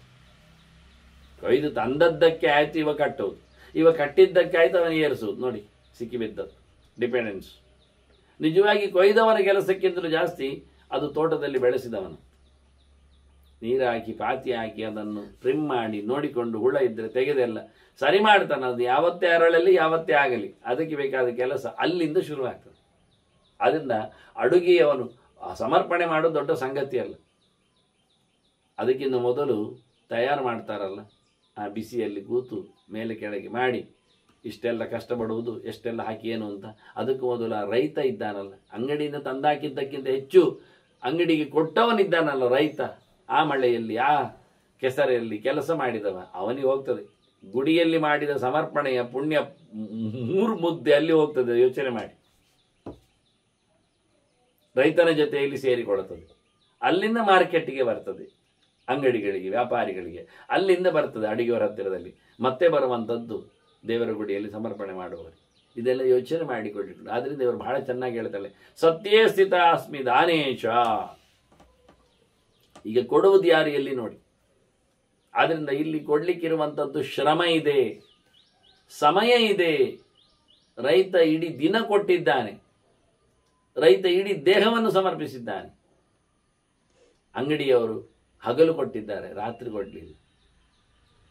ಅವರು ಡೀಸೆಂಟ್ ಆಗಿ ಶ್ರಮ ವಹಿಸಿದ್ದಾರೆ ಕೂತ್ಕೊಂಡು. ಅಡುಗೆ ಮಾಡುವವರು ಕೆಲವೇ ಗಂಟೆಯಲ್ಲಿ ಶ್ರಮ ವಹಿಸಿದ್ದಾರೆ. ಅವನು ವರ್ಷಗಟ್ಟಲೆ ಕಾದು ಪಡೆದ ಅನ್ನಕ್ಕೆ ಅಕ್ಕಿಗೆ ಇವರು 2-3 ಗಂಟೆಯಲ್ಲಿ ಕೆಲಸ ಮುಗಿಸಿ ಬಂದಿದ್ದಾರೆ. ಮಾಡುವವ 10 ನಿಮಿಷದಲ್ಲಿ ದೇವರಿಗೆ ಊಟ ಮಾಡಿಸುವುದ ಇಲ್ಲವೋ ಗೊತ್ತಿಲ್ಲ. ಅವನು ಸಮರ್ಪಣೆ ಮಾಡುವ ರೀತಿ ನೋಡಿದರೆ ಯಾವುದೇ ಕ್ರಮವೂ ಗೊತ್ತಿಲ್ಲ ಅವನಿಗೆ, ಕಲೀಲೇ ಇಲ್ಲ, ಕಲಿಯುವುದೂ ಇಲ್ಲ. ದೇವರು ಊಟ ಮಾಡಿ ಕೈ ತೊಳಿತಾನ ಅವರಿಗೇನು ಗೊತ್ತು. ದೇವರಿಗೆ ಬಾಯಿ ಮುಕ್ಕಳಿಸ್ಲಿಕ್ಕೆ ಉಂಟು ಅದು ಗೊತ್ತಿಲ್ಲ ಅವನಿಗೆ. ಸಮರ್ಪಣೆ ಮಾಡೋರ ಹತ್ರ ಮೇಲೆ ಕೇಳಿ ದೇವರಲ್ಲಿ ಎಂತ ಮಾಡ್ತೀನಿ ನಿಮಗೆ ಯಾಕೆ ಅಂತ ಜೋರು ಮಾಡ್ತಾರೆ. ಏನು ತಿಳ್ಕೊಂಡಿಲ್ಲ. ಸತ್ಯ ಹೇಳ್ತಾನೆ, 0 ತಿಳ್ಕೊಂಡು ಬಹಳ. ನಾನಿವತ್ತು ಪ್ರವಚನ ಮಾಡುತ್ತೇನೆ ಅಂತ ಹೆದರಬೇಡಿ, ನೀವು ಕೇಳಿಕೊಂಡು ಬನ್ನಿ. ಸಮರ್ಪಣೆ ಮಾಡುವ ವಿಧಾನ ಪರಿಪೂರ್ಣವಾಗಿ ಗೊತ್ತುಂಟು ಹೇಳುವ ಒಬ್ಬ ಕೈ ಎತ್ತಿ ಹೇಳಿ. ಸಮರ್ಪಣೆಗೆ ಇಡುವೆಂದು ಹಿಡಿದು ತೆಗೆಯುವವರೆಗೆ ಅವನು ಮಾಡತಕ್ಕ ಪ್ರೋಸೆಸ್ ಅಲ್ಲಿ, ತಾಂತ್ರಿಕ ಅಂಶಗಳಲ್ಲಿ ಅಕ್ಯುರೇಟ್ ಆಗಿ, ಕರಾರುವಕ್ಕಾಗಿ, ಪ್ರಮಾಣಬದ್ಧವಾಗಿ, ಪ್ರಮಾಣ ಸಮೇತ ಹೀಗೆ ಮಾಡಲಿಕ್ಕೆ ಹೀಗೆ ಉಂಟು ಅಂತ ಹೇಳುವಲ್ಲಿ ತಯಾರಿಸಿಕೊಂಡವನಿದ್ದರೆ ನನಗೆ ಹೇಳಿ. ಮಿನಿಮಮ್ ನಾನು ಹೇಳುವುದಾದರೆ ಸಮರ್ಪಣೆಯ ವಿಧಾನವನ್ನು ಬರೆಯುವುದಿದ್ದರೆ ಆರಂಭದಿಂದ ಹಿಡಿದು ವಸ್ತುಗಳ ಮೇಲೆ ಅಲ್ಲ, ಮಂಡಲದಿಂದ ಹಿಡಿದು ಇಡಲ ಜಾಗದಿಂದ ಹಿಡಿದುಕೊಂಡು ತೆಗೆಯುವವರೆಗಿನ ಕಥೆಯಲ್ಲಿ ಸಮರ್ಪಣೆ ಭಾವದಲ್ಲಿ ಮಿನಿಮಮ್ ನನ್ನ ಕೈಯಲ್ಲಿ ಚಿಂತನೆಗೆ ಬರುವಂತೆ ಪ್ರಮಾಣ ಸಮೇತವಾಗಿ ಬರೆಯುವುದಾಗಿದ್ದರೆ ಅದು ಒಂದು ದೊಡ್ಡ ಸಮೀಕ್ಷೆ ಆಗ್ತದೆ. ಒಂದು 200-300 ಪೇಜ್ ಆಗ್ತದೆ. 200-300 ಪೇಜಿನಷ್ಟಿರತಕ್ಕ ಸಂಗತಿಯಲ್ಲಿ 2-3 ಪೇಜ್ ಓದಿದವರು ಇಲ್ಲ, ಓದಿಕೊಂಡವರಲ್ಲ, ಒಟ್ಟು ಮಾಡಿಕೊಂಡವರಲ್ಲ, ತಿಳ್ಕೊಂಡವರಲ್ಲ. ಎಂತ ಮಾಡುವ ಇದಕ್ಕೆ? ಏನು ಹೇಳುವ? ಎಷ್ಟೆಲ್ಲ ಮುದ್ರೆಗಳು, ನಾನು ಮುದ್ರಾ ಸಮೀಕ್ಷೆಯಲ್ಲಿ ಕೆಲವೆಲ್ಲ ಬರೆದಿದ್ದೇನೆ. ಎಷ್ಟೆಲ್ಲ ಮುದ್ರೆಗಳು, ಎಷ್ಟೆಲ್ಲ ಮಂತ್ರಗಳು, ಎಷ್ಟೆಲ್ಲ ಪ್ರೋಸೆಸ್ಗಳು, ಎಷ್ಟೆಲ್ಲ ತಟ್ಟೆಗಳು, ವಸ್ತುಗಳು, ಏನು ಯಾರಿಗೆ ಗೊತ್ತಿಲ್ಲ. ಇದನ್ನು ಅವರು ಹೇಳಿ ಅಂದ ಸತ್ಯೇಚ ದಾನೇಚ ಹೇಳ್ತಾರೆ. ಸತ್ಯೇ ಸಿತಾಸ್ಮಿ ದಾನೇಚ ವ್ರತೆ ತಪಸ್ಸಿ ಚೈವ. ಇದು ವ್ರತ, ಇದು ದೇವವ್ರತ, ಭಗವಂತನ ಸೇವೆ, ಪುನಸ್ಕಾರ, ಪೂಜೆ. ಆದ್ರಿಂದ ಯಾರು ದೇವರ ಕೈಂಕರ್ಯವನ್ನು, ಬಹಳಷ್ಟು ವ್ರತಗಳಿವೆ, ಕೂತ್ಕೊಳ್ಳುವ ಕತೆ ಗೊತ್ತಿದೆ, ಫೇಸಿಂಗ್ ಇದು ಇಲ್ಲ. ನಮ್ಮದು ಶರೀರ ವ್ರತವೇ ಸರಿ ಇಲ್ಲ. ಎಲ್ಲಿ ಕೂತ್ಕೊಳ್ಳೋದು, ಹೇಗೆ ಕೂತ್ಕೊಳ್ಳೋದು? ದೌರ್ಭಾಗ್ಯಂ ದಾರು ಕಾಸನೆ ಅಂತ ಯಾವತ್ತೂ ಹಾಕಿಟ್ಟಿದ್ದೇನೆ 30-40 ವರ್ಷದ ಹಿಂದೆನೆ. ಮರದ ಮಣೆಯಲ್ಲಿ ಕೂತರೆ ಖಾಲಿ ಬಡತನ ಬರ್ತದೆ ಅಂತ ಇವಳೇ ಹೇಳ್ತಾಳೆ. ನಮಗೆ ಮರದ ಮಣೆ ಅಲ್ಲದೆ ಇನ್ಯಾವುದೇ ಮಣೆಯೇ ಗೊತ್ತಿಲ್ಲ ತಪ್ಪಿಸಿಕೊಳ್ಳಿಕ್ಕೆ. ಎಷ್ಟೆಲ್ಲ ಮಣೆ ವಸ್ತುವಿನ ಬಗ್ಗೆ, ಆಸನದ ಬಗ್ಗೆ ಹೇಳಿದ್ದಾರೆ ಅವರು. ಬಟ್ಟೆಯ ಆಸನದ ಬಗ್ಗೆ, ದರ್ಬೆಯ ಆಸನದ ಬಗ್ಗೆ, ಎಲ್ಲ ಆಸನ ವಿಷಯದಲ್ಲಿ ನಾನು ಸಂಧ್ಯಾ ಸಮೀಕ್ಷೆಯಲ್ಲಿ ಕೊಟ್ಟಿದ್ದೇನೆ ಸಂಗತಿಗಳನ್ನು. ಇವಳು ಅದನ್ನೇ ಹೇಳುದು, ವ್ರತೆ. ನಾನು ಯಾಕೆ ಯಾರ ಮನೆಯಲ್ಲಿ ಗಟ್ಟಿ ಇಲ್ಲ ಕೇಳಿದರೆ ಯಾರಲ್ಲಿ ಸರಿ ಇಲ್ಲ. ಕೆಲವರು ಸತ್ಯವಂತರಲ್ಲ, ಕೆಲವರು ದಾನಶೀಲರಲ್ಲ, ಕೆಲವರು ವ್ರತನಿಷ್ಠರಲ್ಲ, ಇನ್ನು ಕೆಲವರಿಗೆ ತಪಸ್ಸು ಗೊತ್ತಿಲ್ಲ. ತಪಸ್ಸು ಅಂದರೆ ನಿರಂತರ ಆಲೋಚನೆ ಅಂತ, ಜ್ಞಾನ, ಅಧ್ಯಯನ. ಏನು ಮಾಡದಿದ್ರೂ ಪರವಾಗಿಲ್ಲ. ಕೃಷ್ಣ ಹೇಳ್ತಾನೆ, ನನಗೆ ತುಂಬ ಇಷ್ಟ ಜ್ಞಾನಿ ತ್ವಾತ್ಮೈವ ಮೇ ಮತಂ ಅಂತ. ನನಗೆಲ್ಲಕ್ಕಿಂತ ಹೆಚ್ಚು ಇಷ್ಟ ಅಂದರೆ ನನಗೆ ಓದುವವ ಅಂದವ, ತಿಳಿದವ ಅಂದ, ತಿಳ್ಕೊಳ್ಳುವವ ಅಂದ, ನನ್ನ ಬಗ್ಗೆ ಎಚ್ಚರ ಆದವ ಅಂತ. ಏನೇನೋ ನಮಗೆ ಲೋಕಜ್ಞಾನ ಇಂಟರ್ನೆಟ್ಟಲ್ಲಿ ಬೇಕಾದಷ್ಟು ಸಿಗ್ತದೆ. ದಿನ ನಾನು 4-3-5 ಗಂಟೆ ಇಂಟರ್ನೆಟ್ಟಲ್ಲಿ ಮೊಬೈಲ್ ಹೋಗ್ತಾ ಇರ್ತೇನೆ ಹೇಳುವವರು ಬೇಕಾದಷ್ಟು ಜನ ಇದ್ದಾರೆ. ನಿದ್ದೆ ಬಂದದ್ದೇ ಗೊತ್ತಿಲ್ಲ, ಅಷ್ಟರವರೆಗೆ ಹೇಳ್ಕೊಂಡಿದ್ದೆ ಅಂದ್ರೆ ಮತ್ತೆ ಆಗಲಡಿಯಲ್ಲಿಯೂ ಬಿದ್ದುಕೊಳ್ತಾನೆ. ಕೊನೆ ಪ್ರಯೋಜನ ಆಗಲಿ. ಎಷ್ಟು ಗ್ರಂಥಗಳ ಅಧ್ಯಯನ ಆಗಿದೆ ನಮಗಿಂದ. ಇರುವುದೇ ಕಡಿಮೆ, ಅದನ್ನು ಎಲ್ಲಿ ನೋಡಿಕೊಳ್ಳುತ್ತೇವೆ, ಎಲ್ಲಿ ಕೇಳಲಿಕ್ಕೆ ಬರ್ತೇವೆ? ಏನಿಲ್ಲ. ಹಾಗಾಗಿ ಇವತ್ತು ಏನೇನೋ ಆಗಿ ಹೋಗಿದೆ. ರಾಮಾಯಣ, ಪುರಾಣ, ಮಹಾಭಾರತ, ಪಂಚರಾತ್ರ ಇವೆಲ್ಲ ಬದಿಗೆ ಹೋಗಿದೆ. ಅದರ ಬಗ್ಗೆ ಅದನ್ನು ಇಟ್ಕೊಂಡು ಏನು ಗೀಚಿಕೊಂಡದ್ದು, ಕೂಗಿಕೊಂಡದ್ದು, ಬಡಿದುಕೊಂಡದ್ದೆಲ್ಲ ಅದು ನಮ್ಮ ಕೈಗೆ ಸಿಕ್ಕಿದೆ. ಅದನ್ನೇ ಸಾರ ಸರ್ವಸ್ವ ಅಂತ ತಿಳ್ಕೊಂಡು ಮಂಡೆಗೆ ಮೆತ್ತಿಕೊಂಡು ಬೊಬ್ಬೆ ಹೊಡ್ಕೊಳ್ತೇವೆ ನಾವು. ಅದು ಏನು ಅಲ್ಲ, ಅದರಿಂದ ಏನು ಆಗುವುದೂ ಇಲ್ಲ, ಹೇಳಿಯೂ ಇಲ್ಲ. ಹಾಗಾಗಿ ಹೇಳಬೇಕಾದ ವೇದವ್ಯಾಸರು ಕೊಟ್ಟಿರತಕ್ಕ ಸಂಗತಿಗಳ ಚಿಂತನೆ ಮುಖ್ಯವಾಗಿ ಅರ್ಥೈಸಿಕೊಳ್ಳಿಕ್ಕೆ ಇರುವಂಥ. ಅದರಿಂದ ತಪಸ್ಸಿ ಚೈವಹಿ, ಕೊನೆಗೆ ಹೇಳ್ತಾಳೆ ಪರಾಕ್ರಮೇಚ ಧರ್ಮೇಶ. ಪರಾಕ್ರಮ ಇದು ಕ್ಷತ್ರಿಯರಿಗೆ ಪ್ರಧಾನ ಹೇಳಿದ್ದು.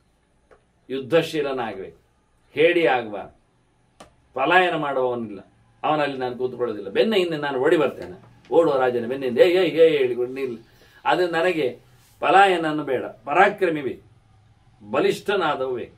ನಮಗೆ ಬಲ ಅಂದರೆ ಇನ್ನಿತರ ಯಾಗಾದರೆ ಕ್ಷತ್ರಿಯರಲ್ಲಿ ಮಾತ್ರ ದುಡ್ಡು ಇರುವುದಾ ಅಂದರೆ ಎಲ್ಲರಲ್ಲಿ ಇರ್ತದೆ, ವೈಶ್ಯರಲ್ಲಿ ಇರ್ತದೆ, ಉಳಿದವರಲ್ಲಿ ಇರ್ತದೆ. ಅವರ ಪರಾಕ್ರಮ ಏನು ಕೇಳಿದರೆ ಬಹಳ ಚಂದವಾಗಿ ಅಧ್ಯಯನಶೀಲನಲ್ಲಿ ಮಾತಿನ ಪರಾಕ್ರಮ, ಶಾಸ್ತ್ರದ ಶಸ್ತ್ರಗಳು, ಅವನಲ್ಲಿ ಆಯುಧಗಳಿದ್ದಾಗೆ ಇವನಲ್ಲಿ ಪ್ರಮಾಣಗಳ ಆಯುಧಗಳು. ವೈಶ್ಯರಲ್ಲಿ ಒಳ್ಳೆಯ ಪ್ರಾಮಾಣಿಕತೆ. ಆನಂತರ ಧರ್ಮ, ಸ್ವಧರ್ಮೇ ನಿಧನಂಶ, ಅವರವರ ಧರ್ಮವನ್ನು ಅವರು ಬಿಡದೆ, ಆಶ್ರಮ ಧರ್ಮ, ಅವರ ವರ್ಣಧರ್ಮ, ಇವನಲ್ಲಿ ಯಾವುದನ್ನು ತಪ್ಪಿಸಿಕೊಳ್ಳದೆ ದೇವರ ಧರ್ಮ ಎಲ್ಲವನ್ನು ಭಗವಂತನಿಗೆ ಸಮರ್ಪಿಸುತ್ತ, ಯಾರ್ಯಾರ ಧರ್ಮಗಳನ್ನೆಲ್ಲ ಬಿಟ್ಟು ಸ್ವಂತ ಭಗವಂತನ ಧರ್ಮವನ್ನು ಮಾತ್ರ ಮಾಡ್ತಾ ನಿಂತವನಲ್ಲಿ ನಾನು ಗಟ್ಟಿಯಾಗಿರ್ತೇನೆ. ಈಗೇನಾಯಿತು? ಪರಾಚೀನಃ ತಥೋ ಬಲಿಹಿ. ಇವತ್ತು ಬಲಿ ಅಲ್ಲಿಂದ ತಪ್ಪಿಸಿಕೊಂಡು ಹೋಗಿದ್ದಾನೆ. ಇವತ್ತು ಬಲಿಯಲ್ಲಿ ಇಲ್ಲ ಆಗಿದೆ, ದಾನ ತಪ್ಪಿದೆ, ವ್ರತ ಹೇಸಿಗೆ ಆಗಿದೆ, ತಪಸ್ಸು ಎಲ್ಲಿಯೂ ಕಳಚಿಕೊಂಡಿದೆ, ಪರಾಕ್ರಮ ಇಲ್ಲ, ಧರ್ಮ ಇಲ್ಲ. ಬ್ರಹ್ಮಣ್ಯೋಯಂ ಪುರಾಭೂತ್ವ ಸತ್ಯವಾದಿ ಜಿತೇಂದ್ರಿಯ. ಹಿಂದೆ ಭಾರಿ ನಿಗ್ರಹ ಅವನಲ್ಲಿ, ಒಳ್ಳೆ ವ್ರತನಿಷ್ಠೆ ಎಲ್ಲ ಮಾಡ್ತಿದ್ದ. ಏಕಾದಶಿ ವ್ರತ ಮಾಡುವುದೇ ಇಲ್ಲ. ಈಗ ನಮ್ಮದು ಹಿಂದೂಸ್ತಾನ ಅಂತ ಹೇಳಿಕೊಳ್ಳುತ್ತೇವೆ, ಸಂವಿಧಾನದಲ್ಲಿ ಬರೆದಿತ್ತು, ಅದನ್ನೆಲ್ಲ ಗೀಚಿ ತಿದ್ದಿ ಏಕಪಕ್ಷೀಯವಾಗಿ ವ್ಯತ್ಯಾಸ ಮಾಡಿ ಅದನ್ನು ಧರ್ಮಾತೀತ ಎಲ್ಲ ಮಾಡಿಕೊಂಡ್ರು. ಆದರೂ ಮಾಡಬೇಕಾದ್ದು ಇಡೀ ಲೋಕದಲ್ಲಿ ಏಕಾದಶಿ ಉಪವಾಸ, ಕೃಷ್ಣ ಜನ್ಮೋತ್ಸವದ ಆಚರಣೆ ಸಾಕಾಯಿತು. ಅದರೊಟ್ಟಿಗೆ ದೀಪಾವಳಿಯ ದೊಡ್ಡ ಹಬ್ಬ, ಇನ್ನೇನು ಬೇಕು? ಅದನ್ನು ವ್ರತ ಅಂದರೆ ಇದು ದೇವರ ವ್ರತ ಅಂತ ಅದಕ್ಕೆ ಹಾಗೆ ಹೇಳಿದೆ. ಇವೆಲ್ಲ ಬಿಟ್ಟ. ಮೊದಲು ಒಳ್ಳೆ ವೇದ ಓದ್ತಿದ್ದ, ಜ್ಞಾನ ತಿಳ್ಕೊಳ್ತಿದ್ದ, ಚಿಂತನೆ ಮಾಡ್ತಿದ್ದ, ಜ್ಞಾನಿಗಳ ಒಡನಾಟ ಇತ್ತವನಿಗೆ. ಬ್ರಹ್ಮಣ್ಯ ಪುರಾಭೂತ್ವ, ಹಿಂದೆ ಅದು ಸತ್ಯವಾದಿ, ವೇದವನ್ನು ಹೇಳುವುದು, ವೇದದಲ್ಲಿ ದೇವರನ್ನು ನೋಡುವುದು, ಪ್ರಾಮಾಣಿಕವಾಗಿರುವುದು, ಹೇಳಿದಂತೆ ನಡೆಯುವುದೆಲ್ಲ ಇತ್ತು. ಜಿತೇಂದ್ರಿಯ, ಭೋಗ ಲಾಲಸೆಯಲ್ಲಿ ಬಿದ್ದುಕೊಂಡಿರಲಿಲ್ಲ, ಸೋಮಾರಿಯಾಗಿ ಇರಲಿಲ್ಲವ, ಒಳ್ಳೆ ನಿಗ್ರಹ ಬೇರೆ ಇತ್ತವನಲ್ಲಿ. ಆನಂತರ ಏನಾಯ್ತು? ಅಭ್ಯಸೂಯತ್ ಬ್ರಾಹ್ಮಣಾನ್ವೈ ಉಚ್ಚಿಷ್ಟ ಸ್ಪೃಶದ್ ಗೃಹಂ ಸ್ಪೃಶದ್ ಘೃತಂ. ಅವಳು ಬ್ರಾಹ್ಮಣರ ಮೇಲೆ, ಬ್ರಹ್ಮವರ್ಗದ ಮೇಲೆ ಅವನಿಗೆ ಅಸೂಯೆ ಉಂಟಾಯ್ತು. ಹೇಗಿದ್ದಾರೆ, ಎಷ್ಟೆಲ್ಲ ಇದ್ದಾರೆ, ಏನೆಲ್ಲ. ಅವರು ಕಷ್ಟಪಟ್ಟು ಸಾಧನೆ ಮಾಡ್ತಾರೆ, ದೇಹ ದಂಡಿಸಿಕೊಳ್ತಾರೆ, ಅದನ್ನೆಲ್ಲ ತಿಳಿಯುವುದಿಲ್ಲ. ಅವರ ಸಂಪತ್ತು ನೋಡ್ತಾನೆ, ಅವರ ವೈಭವ ನೋಡ್ತಾನೆ, ಅವರ ಸಿದ್ಧಿ ನೋಡ್ತಾನೆ, ಅವರ ಮೇಲೆ ಅವನಿಗೆ ಅಸೂಯೆ ಬರ್ತದೆ. ಅಸೂಯೆ ಅಂದ್ರೆ ಒಂದು ರೀತಿಯ ಒಳಗಿಂದ ಕೆಟ್ಟ ಭಾವನೆ. ಅವರನ್ನು ಹಾಳು ಮಾಡಬೇಕು, ಬಡಿಬೇಕು ಅಂತಲ್ಲ, ಅವ್ರ ಮೇಲೆ ಬರಬಾರದು ಏನತಕ್ಕ ಈರ್ಷ್ಯೆ ಒಳಗಿಂದ. ಅವರ ಮೇಲೆ ಕಾಂಪಿಟೇಷನ್, ಸ್ಪರ್ಧೆ, ಮಾನಸಿಕವಾಗಿ ಅದು ಸೋತ ಅಂತ ಅರ್ಥ. ಹಾಗಾಗಿ ಅವನಲ್ಲೀಗ ಒಳ್ಳೆಯತನ ಇಲ್ಲ, ನಾನು ಬಿಟ್ಟಿದ್ದೇನೆ ಅಂತ ಹೇಳ್ತಾಳೆ. ಮತ್ತೊಂದು ಅನ್ಯಾಯ ಮಾಡಿದ್ದನ್ನು ಹೇಳ್ತಾಳೆ, ಬಹಳ ವಿಚಿತ್ರ. ಇಲ್ಲಿ ಉಚ್ಚಿಷ್ಟಶ್ಚಾಸ್ಪೃತ ಘೃತಂ ಅಂತ, ಅವನು ಎಂಜಲು ಕೈಯಲ್ಲಿ ತುಪ್ಪ ಮುಟ್ಟಿದ್ದಾನೆ ಅಂತ ಹೇಳ್ತಾಳೆ ಇವನು. ತುಪ್ಪವನ್ನು ಎಂಜಲು ಮಾಡಿದ್ದಾನೆ. ಎಂಜಲ್ ಅಂದರೆ ನಮ್ಮದು ಎಂಜಲು ಕೈ ಅಂದರೆ ನಮಗೆ ಯಾರಿಗೆ ಎಂಜಲು ಅಂದರೆ ಏನು ಗೊತ್ತಿಲ್ಲ. ಈಗ ಮಡೆ ಅಂತೇನು ಹೇಳ್ತಾರಲ್ಲ, ಅದು ಗೊತ್ತಿಲ್ಲ. ಮಡೆ ಮತ್ತು ಮಡಿ ಎರಡಿಲ್ಲ. ಮಡಿ ಅಂದರೆ ಸಾಯುವುದು ಅಂತ ಕೆಲವರು ಡೈ ಅನ್ನುವ ಅರ್ಥದಲ್ಲಿ ಗೊತ್ತುಂಟು. ಮಡಿ ಅಂದರೆ ಅದಲ್ಲ, ಮಡಿ ಮತ್ತು ಮಡೆ. ನಿಮಗೊಂದು ಸಣ್ಣದಾದ ಉದಾಹರಣೆ ಹೇಳ್ತೇನೆ ಮಡಿಗೆ. ಮಾಡುವುದಾಗಿದ್ದರೆ. ನೀವು ಕೊರೋನಾದಲ್ಲಿ ಎಲ್ಲ ಬದುಕಿ ಬಂದವರಲ್ಲೋ? ಹೌದು. ಹಾಗಾದರೆ ಮಡಿ ನಿಮಗೆ ಗೊತ್ತುಂಟು ಅಂತ ಅರ್ಥ. ಅಂದರೆ ಏನು ಅಂದರೆ, ಆದಷ್ಟು ವಸ್ತುಗಳನ್ನು ಮುಟ್ಟದೇ ಇರುವುದನ್ನು ಮಡಿ ಅಂತಾರೆ. ಹಾಗಾಗಿ ನೀವು ಪೇಟೆಗೆ ಹೋದ ಬಟ್ಟೆಯನ್ನು ಮನೆಯಲ್ಲಿ ತೆಗೆದಿಟ್ಟರೆ ನಿಮಗೆ ಆರೋಗ್ಯ ಒಳ್ಳೆಯದು. ಯಾಕೆಂದರೆ ಅದರಲ್ಲಿ ಯಾರ್ಯಾರದ್ದು ಏನೇನೋ ಮುಟ್ಟಿಕೊಂಡಿರ್ತದೆ. ಹಿಂದೆಲ್ಲ ಕೊರೋನಾ ಪೀರಿಯಡಲ್ಲಿ ಹೊರಗೆ ಹೋಗಿ ಬಂದವನು 14 ದಿನ ಕೂತ್ಕೊಳ್ಳಿಕ್ಕೆ ಬೇರೆ ಇತ್ತು. ಈಗ ತಿಂಗಳಿಗೆ 3 ದಿನ ರಜೆ ಕೂತ್ಕೊಳ್ಳಿ ಹೇಳಿದರೆ ಬೈತಾರೆ. ಹಿಂದೆ ಅಲ್ಲಿ 14 ದಿನ ಮುಂದುವರಿಸಿದ್ರು ಕ್ವಾರಂಟೈನ್, 2 ವಾರ. ಅದು ಡೌಟ್ ಬಂದರೆ 3 ವಾರ. ಮತ್ತೆ ಯಾಕೆ ಕೇಳಿದರೆ ಅಲ್ಲಿ ಆಗಿರತಕ್ಕಂಥ ರೋಗದ ಪರಿಣಾಮ ಇವನಿಗೆ ಅಂಟಬಾರದು, ಸೋಂಕಬಾರದು, ಹಿಡಿಯಬಾರದು, ಸಾಯಬಾರದು ಅಂತ. ಮತ್ತೇನಿಲ್ಲ, ಆಗುವುದಿಲ್ಲ. ವಿಷಯ ಬೇರೆ, ರೆಸಿಸ್ಟೆನ್ಸ್ ಉಂಟು ಬೇರೆ, ಬಂದರೆ ಅಷ್ಟೆ. ಹಾಗಾಗಿ ನಾವಿವತ್ತು ಯಾವುದೇ ಫುಡ್ಗಳಲ್ಲಿನ ಪಾಯ್ಸನ್ ಬರಬಾರದು ಅಂತ ಹೇಳಿ ಅದನ್ನು ಬೇಯಿಸಿ ತಿಂತೇವೆ. ಅದರ ಮೇಲೆ ಅರಸಿನ ಹುಡಿ ಹಾಕಿ ತಿಂತೇವೆ. ಅದರ ನಂಜೆಲ್ಲ ಹೋಗಲಿ, ಹಾಗೆ ಇದ್ದರೆ ಹೋಗಲಿ ಅನ್ನೋ ನೆಲೆಯಲ್ಲಿ. ಅದರಿಂದ ಆಸ್ಪತ್ರೆ ಹೋಗಿದ್ರಿ, ಸೀದಾ ಮನೆಗೆ ಬಂದು ಅಥವಾ ಹೋಟೆಲಿಗೆ ಹೋಗಿ ತಿಂದು ಬಿಡ್ತೀರಾ?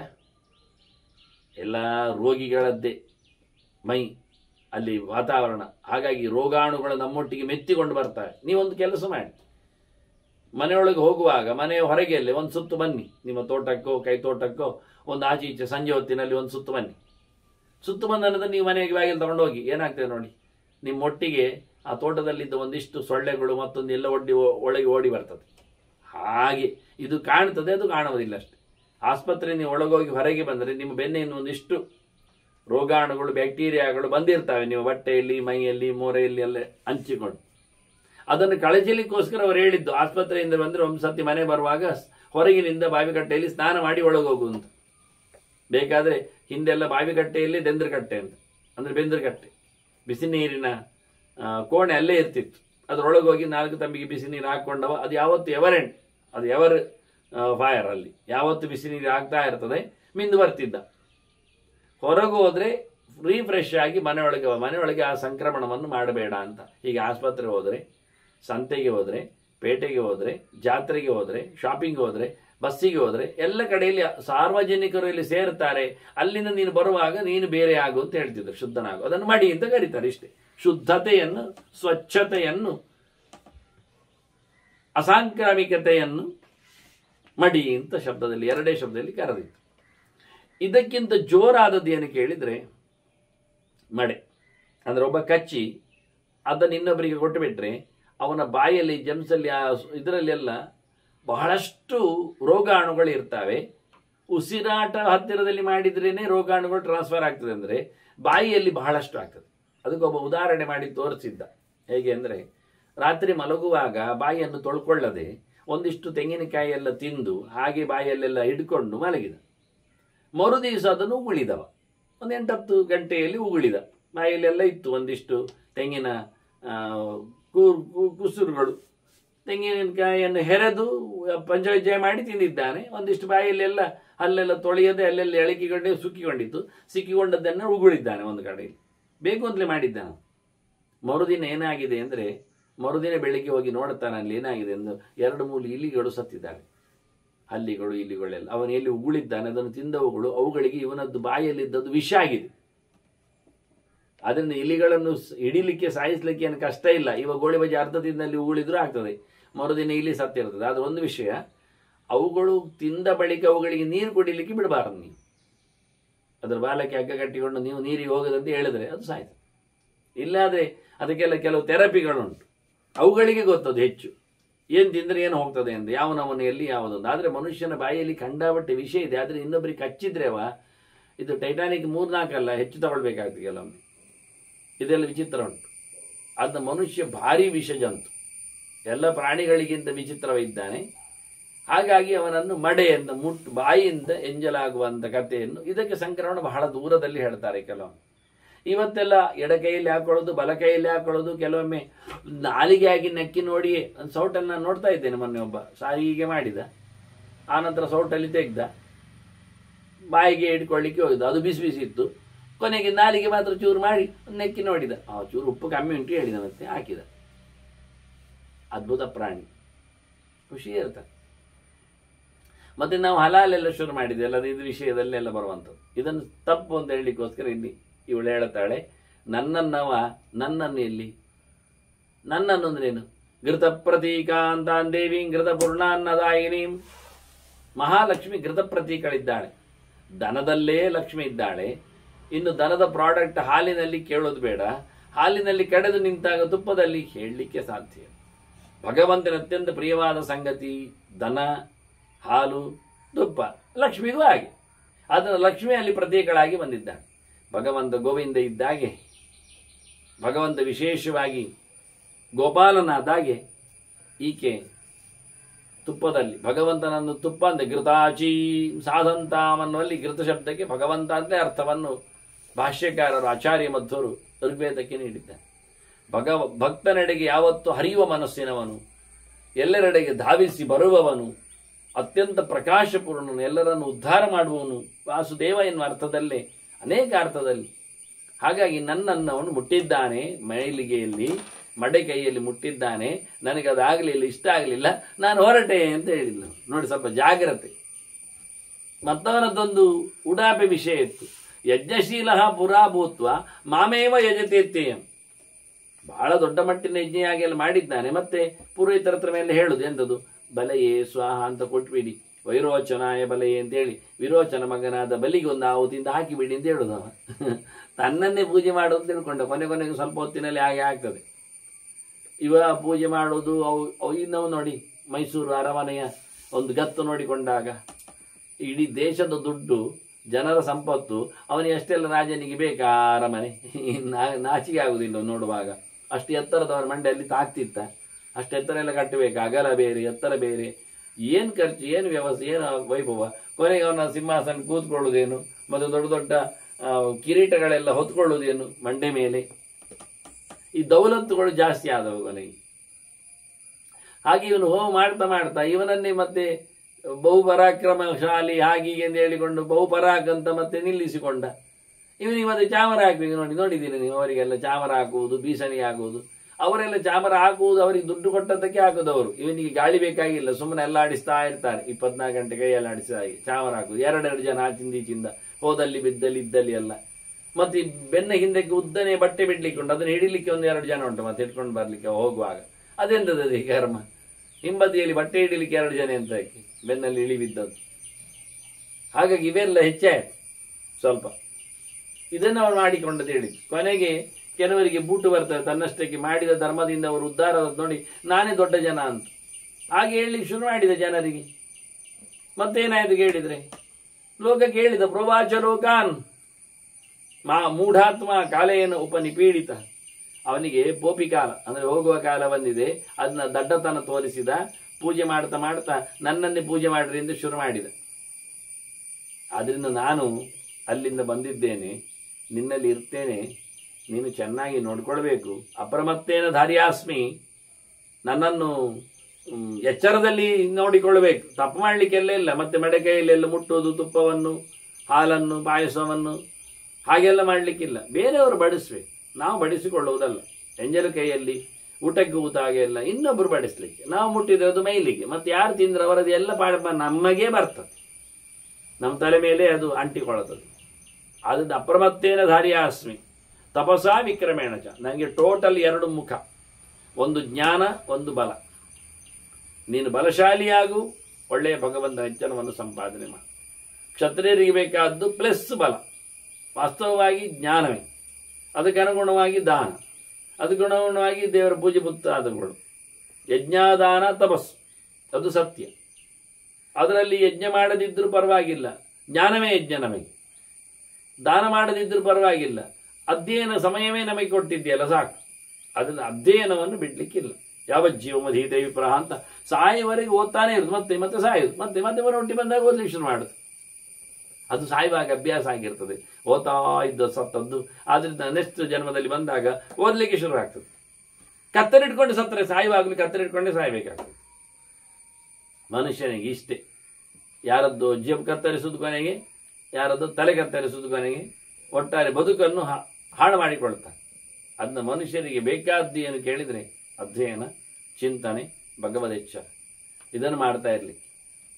ಇಂದ್ರ ಮೆಲ್ಲಕ್ಕೆ ಕೇಳುತ್ತಾನೆ, ಅಲ್ಲ ಅವನಿಗೆ ಮತ್ತೆ ಡೌಟ್ ಬರಲಿ ಶುರು ಆಯ್ತು. ಎಲ್ಲ ಗುಣಗಳು ಲಕ್ಷಣಗಳು ಇರುವುದೆಲ್ಲ ಕೇಳಲಿಕ್ಕೆ ಹೋಗಿ, ಅಲ್ಲ ಕೋಸ್ತಿ ದೇವ ಮನುಷ್ಯೇಶು ಸರ್ವಭೂತೇಶು ವಾ ಪುಮಾನ್ ಯಸ್ತ್ವಾಮೇಕಃ ವಿಷಯಿತುಂ ಶಕ್ನುಯಾತ್.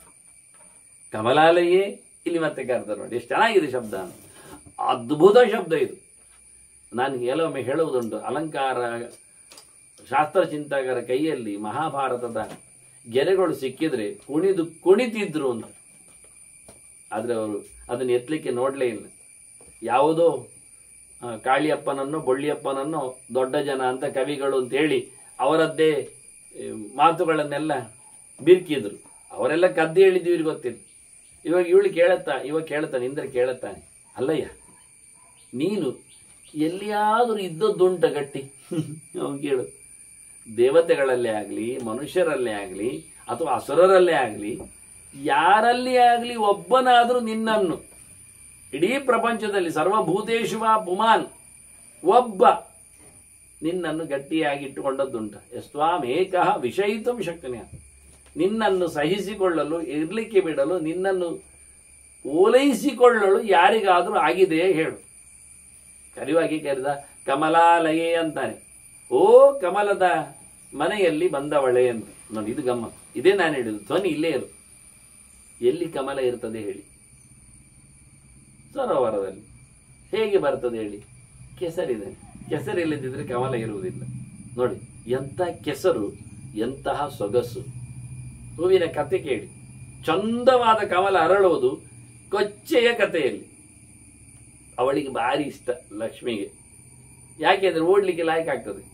ಕಮಲ ಶುದ್ಧವಾಗಿದೆ, ನೀರು ಅಂಟಿಸಿಕೊಳ್ಳುವುದಿಲ್ಲ, ನೀರು ಕೆಸರಲ್ಲೇ ಇರ್ತದೆ, ಕೆಸರು ಮೆತ್ತಿಕೊಳ್ಳುವುದಿಲ್ಲ. ಕಮಲದಲ್ಲಿ ಕೆಸರಿಲ್ಲ, ಕೆಸರಿಲ್ಲದೆ ಕಮಲ ಇಲ್ಲ. ಕಮಲದಲ್ಲಿ ನೀರಿಲ್ಲ, ನೀರಿಲ್ಲದೆ ಕಮಲ ಇಲ್ಲ. ಹಾಗೆ ಕಮಲೆ ಇವಳು ಕಮಲದಲ್ಲಿ ಕೂತಿದ್ದಾಳೆ, ಕಮಲವನ್ನು ಹಿಡಿದಿದ್ದಾಳೆ, ಕಮಲದ ಲೋಚನೆಯವಳು, ಕಮಲ ಮಾಲೆ ಹಾಕಿದ್ದಾಳೆ. ಪದ್ಮಪ್ರಿಯೇ ಪದ್ಮಿನಿ ಪದ್ಮಹಸ್ತೆ ಪದ್ಮಾಲೇ ಪದ್ಮದಳಾಯತಾಕ್ಷಿ. ಎಷ್ಟು ಚೆನ್ನಾಗಿ ಹೇಳ್ತದೆ ವೇದ ಅವಳ ಬಗ್ಗೆ. ತ್ವಂಪದ್ಮಿನಿ ಪದ್ಮಭಕ್ತ್ರ ಪದ್ಮಾಕ್ಷಿ ಎಲ್ಲ ಎಷ್ಟು ಹೇಳ್ತಾನೆ. ಪದ್ಮೋದ್ಭವಸ್ಯ ಜನನಿ ಪದ್ಮಾಶ, ಇವಳೆಲ್ಲ ಹೆಸರು. ಪದ್ಮೋ ಬ್ರಹ್ಮ ಸಮುದ್ದಿಷ್ಟ ಪದ್ಮಾಚ ಪದ್ಮಾಶ್ರೀರಪಿ ಚೋಚ್ಯತೆ ಅಂತ ಲಕ್ಷ್ಮಿಗೆ ಹೆಸರೇ ಪದ್ಮ ಅಂತ. ಪದ್ಮಿನೀಮೀಂ ಶರಣಂ ಪ್ರಪದ್ಯೇ ವೇದ ಕರೆದಿತ್ತು. ಹಾಗೆ ಬಹಳ ಚಂದವಾಗಿ ಪದ್ಮ ಹಿಡಿದವಳು ನೀನು, ಪದ್ಮದ ಮೇಲೆ ಕೂತವಳು ನೀನು. ಏನು ಗಮ್ಮತ್ತು ಕೇಳಿದ್ರೆ, ನಿನಗೆ ಎಲ್ಲಿ ಕೆಸರಾಗುತ್ತೋ, ಎಲ್ಲಿ ಅಂಟಿ ಬಿಡುತ್ತೇನೋ ಅಂತ ಹೇಳಿ ನೀನು ಒಂದು ಕಡೆಯಲ್ಲಿ ಗಟ್ಟಿ ಕೂತದ್ದೇ ಇಲ್ಲ ಅಂತ ಹೇಳಿಬಿಟ್ಟೆ. ಕಮಲಾಲೆ ಎನ್ನುವ ಶಬ್ದ ಎಷ್ಟು ಚೆನ್ನಾಗಿ ಹೇಳ್ತದೆ ಅಂದ್ರೆ, ಕಮಲದಂತೆ ಬಹಳ ಕೋಮಲೆ ನೀನು. ಎಲ್ಲಿ ಕಾಲಿಗೆ ಕೆಸರು ಅಂಟುತ್ತೋ ಅಂತ ಹೇಳಿ ಯಾರ ಮನೆಯಲ್ಲಿ ಗಟ್ಟಿ ಕಾಲಿಟ್ಟದ್ದೇ ಇಲ್ಲ. ತುದಿಗಾಲಲ್ಲಿ ಓಡೋದು, ನೀರಿನಾಗಿ ಜಾರೋದು. ನೀರು ಹೆಚ್ಚಿದ್ದಲ್ಲಿ, ಪಸೆ ಜಾಸ್ತಿ ಆದಲ್ಲಿ ಏನಾಗ್ತದೆ, ಅಲ್ಲಿಗೆ ಜಾರಿ ಬಿಡ್ತೇವೆ, ಜಾರಿ ಹೋಗ್ತದೆ, ಹಾವಸೆ ಹೇಳುತ್ತದೆ. ಹಾಗೆ ಇವಳು ಬಹಳ ಚೆನ್ನಾಗಿ ಜಾರಿಕೊಂಡು ಹೋಗೋಳು. ಎಲ್ಲಿಯೂ ಗಟ್ಟಿಯಾಗಿ ನಿಂತದ್ದೇ ಇಲ್ಲ, ಪ್ರತಿಷ್ಠೆ ಮಾಡಿಕೊಂಡದ್ದೇ ಇಲ್ಲ. ಆದ್ರೆ ಇವನೇ ಕೇಳ್ತಾನೆ, ಏನು ಹುಡುಗಿ ಕಮಲಾಲೆಯೇ, ಎಲ್ಲಿಯಾದ್ರೂ ನೀನು ನಿಂತದ್ದುಂಟಾ ಅಂದ್ರೆ, ಇಲ್ಲಿ ಇಂದ್ರನಿಗೆ ಬರ್ತಾನೆ, ಮತ್ತೆ ಇಂದ್ರನಿಂದ ಹೋಗ್ತಾಳೆ ಎಂದು ಗೊತ್ತವನಿಗೆ. ಅದಕ್ಕೋಸ್ಕರ ಮೊದಲೇ ಕೇಳ್ತಾನೆ, ನೀನು ಎಲ್ಲಿಯಾದ್ರೂ ಗಟ್ಟಿ ನಿಂತದ್ದುಂಟ ಮಾರಾಯ್ತಿ? ಅದಕ್ಕೆ ಇಲ್ಲಿ ಮತ್ತೊಂದು ಹೆಸರಲ್ಲಿ ಕರೆದ. ಲಕ್ಷ್ಮಿ ಹೇಳ್ತಾಳೆ, ಇಲ್ಲ, ನಾನು ಸುರರಲ್ಲಿಯೂ ಕೂತದ್ದಿಲ್ಲ, ನಾನು ಗಂಧರ್ವರಲ್ಲಿಯೂ ಮೆರೆದದ್ದಿಲ್ಲ. ಕೆಲವರಿಗೆಲ್ಲ ಹಾಡು ಹೇಳಿದ ತಕ್ಷಣ ಭಾರಿ ಖುಷಿ, ಅಲ್ಲೇ ಗಚಕ್ಕ ಕೂತು ಬಿಡುದು. ಮತ್ತೆ ಹೇಳುದು, ಅದು ಹೌಸ್ ಮಂಡೆ ಎಲ್ಲ ಆಡಿಸಿದೆ, ಅದಕ್ಕೆ ಮಂಡೆ ಇಲ್ಲ ಅದನ್ನೆಲ್ಲ ಆಡಿಸಿದೆ, ಮತ್ತೆ ಎಂತ ಮಾಡುದು? ಅಲ್ಲ, ಮಕ್ಕಳು ಖುಷಿ ಪಡ್ತಾರೆ. ಅದು ಮಕ್ಕಳಿಗೆ ಮಂಡೆ ಸರಿ ಇಲ್ಲ, ಕೂತ್ಕೊಳ್ತಾರೆ. ಅದು ಅರ್ಥ ಆಗುದಿಲ್ಲ, ಅದು ಕೂತ್ಕೊಳ್ತಾರೆ. ಪ್ರವಚನಕ್ಕೆ ಮಕ್ಕಳು ಕೂತ್ಕೊಳ್ಳೋದಿಲ್ಲ, ಚಡ್ಡಿ ಹೇಳ್ಕೊಂಡು ಹೋಗ್ತಾವೆ ಸೀದಾ, ಅವರಿಗೆ ಮಂಡೆ ಸಿಗುವುದಿಲ್ಲ. ಇವರಿಗೆ ಯಾಕೆ ಅಂದ್ರೆ ದೊಡ್ಡವರೇ ಕೂತ್ಕೊಳ್ತಾರೆ, ತಲೆ ಖರ್ಚು ಮಾಡ್ತಾರೆ. ನೋಡಿ, ಅದರಿಂದ ಹಾಡಿಗೆ ಮಂಡೆ ಬಗ್ಗಿಸುವುದು ಯಾವುದು? ಹಾವುಗಳು, ಮಕ್ಕಳು, ಮತ್ತೆ ಅರ್ಥ ಆಗದವರು, ತಿಳಿಗೇಡಿಗಳು. ಇದರ ಆಚೆಗೆ ಏನುಂಟು? ಅಂದ ಪ್ರಯೋಜನ ಇಲ್ಲದ್ದು ವಿಷಯ ವಾಸ್ತವವಾಗಿ. ನಾನಿಲ್ಲಪ್ಪ ಅನ್ಲವರು. ದರ್ಪ ತೋರಿಸುವ ಅಸುರರಲ್ಲಿ ನಾನೇನು ಕೂತದ್ದಿಲ್ಲ. ಇನ್ನೆಂತ ಯಾರಲ್ಲಿ ನಾನಿಲ್ಲ. ಇವರನ್ನೆಲ್ಲ ಹೇಳಿದಂಥ ಮನುಷ್ಯರಲ್ಲಿ ಹೇಳಿಕ್ಕೆ ಹೋಗುದಿಲ್ಲ. ಯಾಕೆ ಮನುಷ್ಯರಲ್ಲಿ ಎಂಥದ್ದು ಇಲ್ಲ ಗೊತ್ತು. ಅಸುರರಲ್ಲಿ ದರ್ಪ ಆದರೂ ಒಂದು, ಬಲ ಆದರೂ ಒಂದಿತ್ತು, ದೇವತೆಗಳಲ್ಲಿ ಸೊಗಸಾದರೂ ವೇಷ ಆದರೂ ಒಂದಿತ್ತು, ಗಂಧರ್ವರದ ಕಲೆ ಆದರೂ ಇತ್ತು ಏನೋ ಒಂದು ಬಗೆ. ಇನ್ನು ಅಪ್ಸರೆಯರು ಹೇಳಲಿಲ್ಲಲ್ಲ. ಎಂತ ಇವಳು ಹೆಂಗಸಲ್ವನ? ಹೌದು, ಮತ್ತೆ ಕುಣಿಯವರಲ್ಲಿದ್ದಾಗ ಕೇಳೋದೆಂಥದ್ದು, ಇವಳೇ ಕುಣಿಯುವುದಿಲ್ಲ ಬೇಕಾದರೆ? ಅದು ಸರಿ. ಹಾಗಾಗಿ ಅಪ್ಸರೆಯರು ಸುದ್ದಿಯೇ ಬರಲಿಲ್ಲ. ಹಾಡುವವರು, ಬಡಿಯುವವರು, ಇವರ ಬಗ್ಗೆ ಎಲ್ಲ ಭಾರಿ ಮಾತುಗಳು ಅಂತ ಅಲ್ಲಿ ಕೂತ್ಕೊಳ್ಳೋದು. ಇವಳು ಹೇಳ್ತಾರೆ, ನಾನು ಎಲ್ಲಿ ಕೂತೋದಿಲ್ಲಪ್ಪ ಅಂದ್ಬಿಟ್ಟು. ಈಗ ಇವನಿಗೆ ಬೆಚ್ಚ, ಸುರಪ ಇವ ಬೆಚ್ಚಾಗಿದೆ, ಇವನು ಯಾರಲ್ಲಿಲ್ಲ ಅಂತ.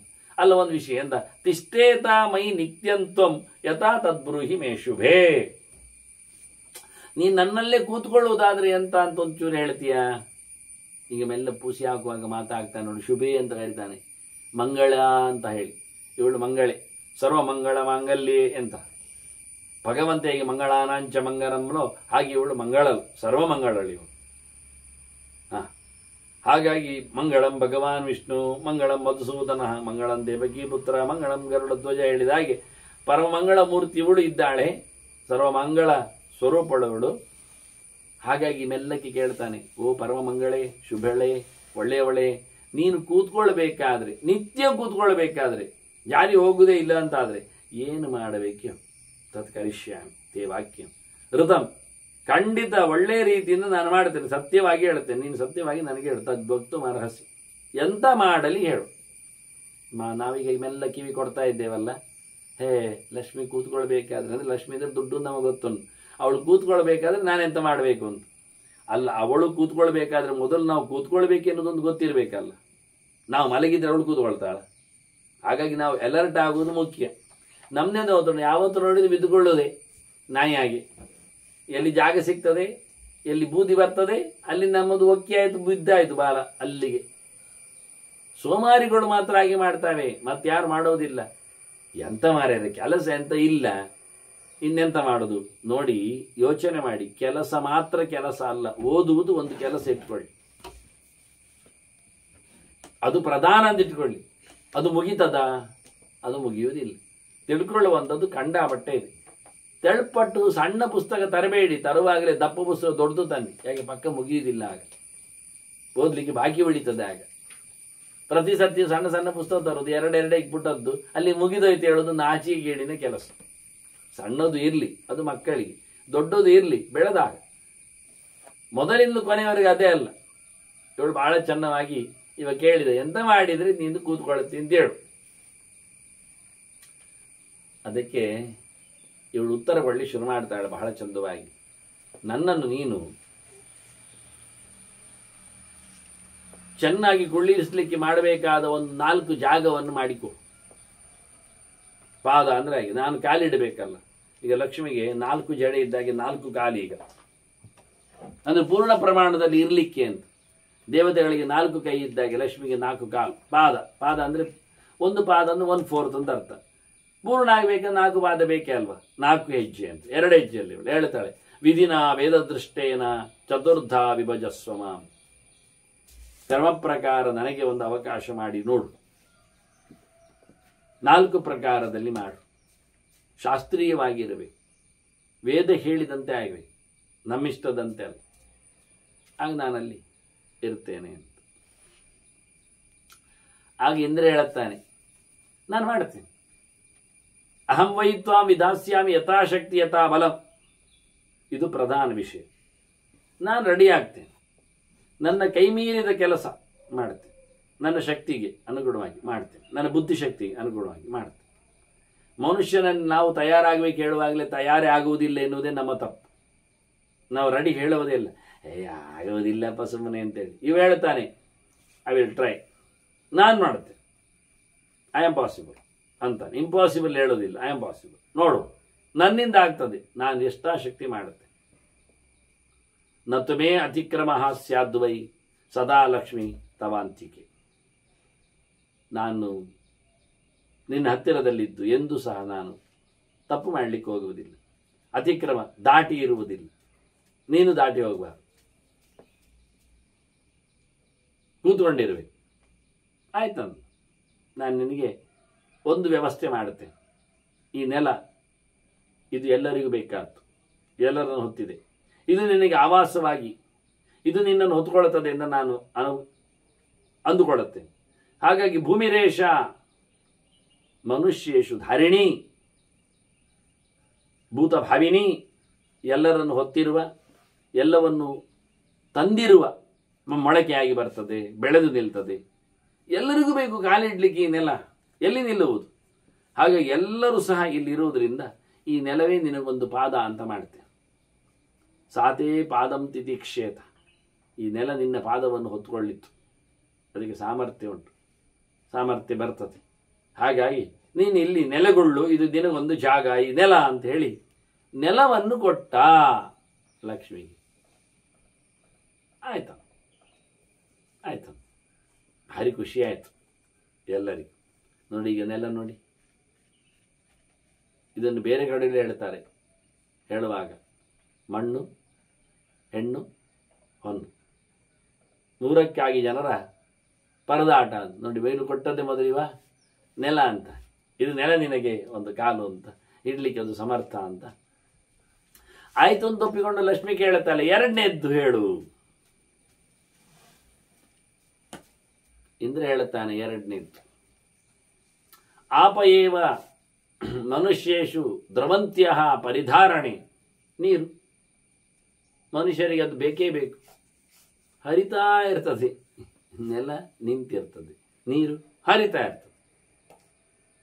ಅಡ್ಡಕ್ಕೆ ಹರಿಯಿತು, ಕೆಳಗೆ ಹರಿಯಿತು, ಮೇಲಕ್ಕೆ ಹರಿತದ? ಮೇಲಕ್ಕೆ ಹರಿಯುವುದಿಲ್ಲ, ಮೇಲಕ್ಕೆ ರಟ್ಟಿಸಬೇಕು ನಾವು ಅಷ್ಟೇ. ಹಾಗಾಗಿ ನೀರು ಹರಿತದೆ ನೆಲಕ್ಕೆ, ಕೆಳಕ್ಕೆ. ಹಾಗಾಗಿ ಇದು ನಿಂತದ್ದಲ್ಲ, ಹರಿಯುವಂಥದ್ದು, ಮೂವೇಬಲ್, ಮೂವಿಂಗ್. ಅದರಿಂದೆಲ್ಲ ಸಾಕು, ಮನುಷ್ಯರಿಗೆ ಆಗುತ್ತೆ, ಉಪಯೋಗಕ್ಕೆ ಬರ್ತದೆ. ನಿನ್ನನ್ನು ಅದು ನೋಡಿಕೊಳ್ತದೆ, ನಿನ್ನ ಪಾದ ಅಲ್ಲಿ ಬರಬಹುದು. ಹೇಗೆ ಅಂತಾನೆ. ಓಕೆ, ಲಕ್ಷ್ಮಿ ಆಯಿತು ಆಯ್ತಂತಾನೆ. ನೀರು ನನ್ನ ಆವಾಸ ಸ್ಥಾನ ಆಗುತ್ತೆ. ಆದ್ರಿಂದಲೇ ಅವಳಿ ನೀರಾಗುವುದು. ಸಲಿಲಂ ಸರ್ವಮಾ ಇದಂ ಅಂತ. ಪ್ರಳಯ ಅಂದ್ರೇನು ಮತ್ತೆ? ಎಲ್ಲ ಇಲ್ಲ ಆಗ್ತದೆ, ಮತ್ತೆ ನೀರು ಇರುವುದು ಹೇಗೆ? ಅವಳು ನೀರಾಗಿರ್ತದೆ. ಪ್ರಕೃತಿ ನೀರಾಗಿ ಹರಿದ ಸೊಗಸೆಂತು ನಾನು ಕರೆದಿದ್ದೇನೆ ಹಾಗೆ.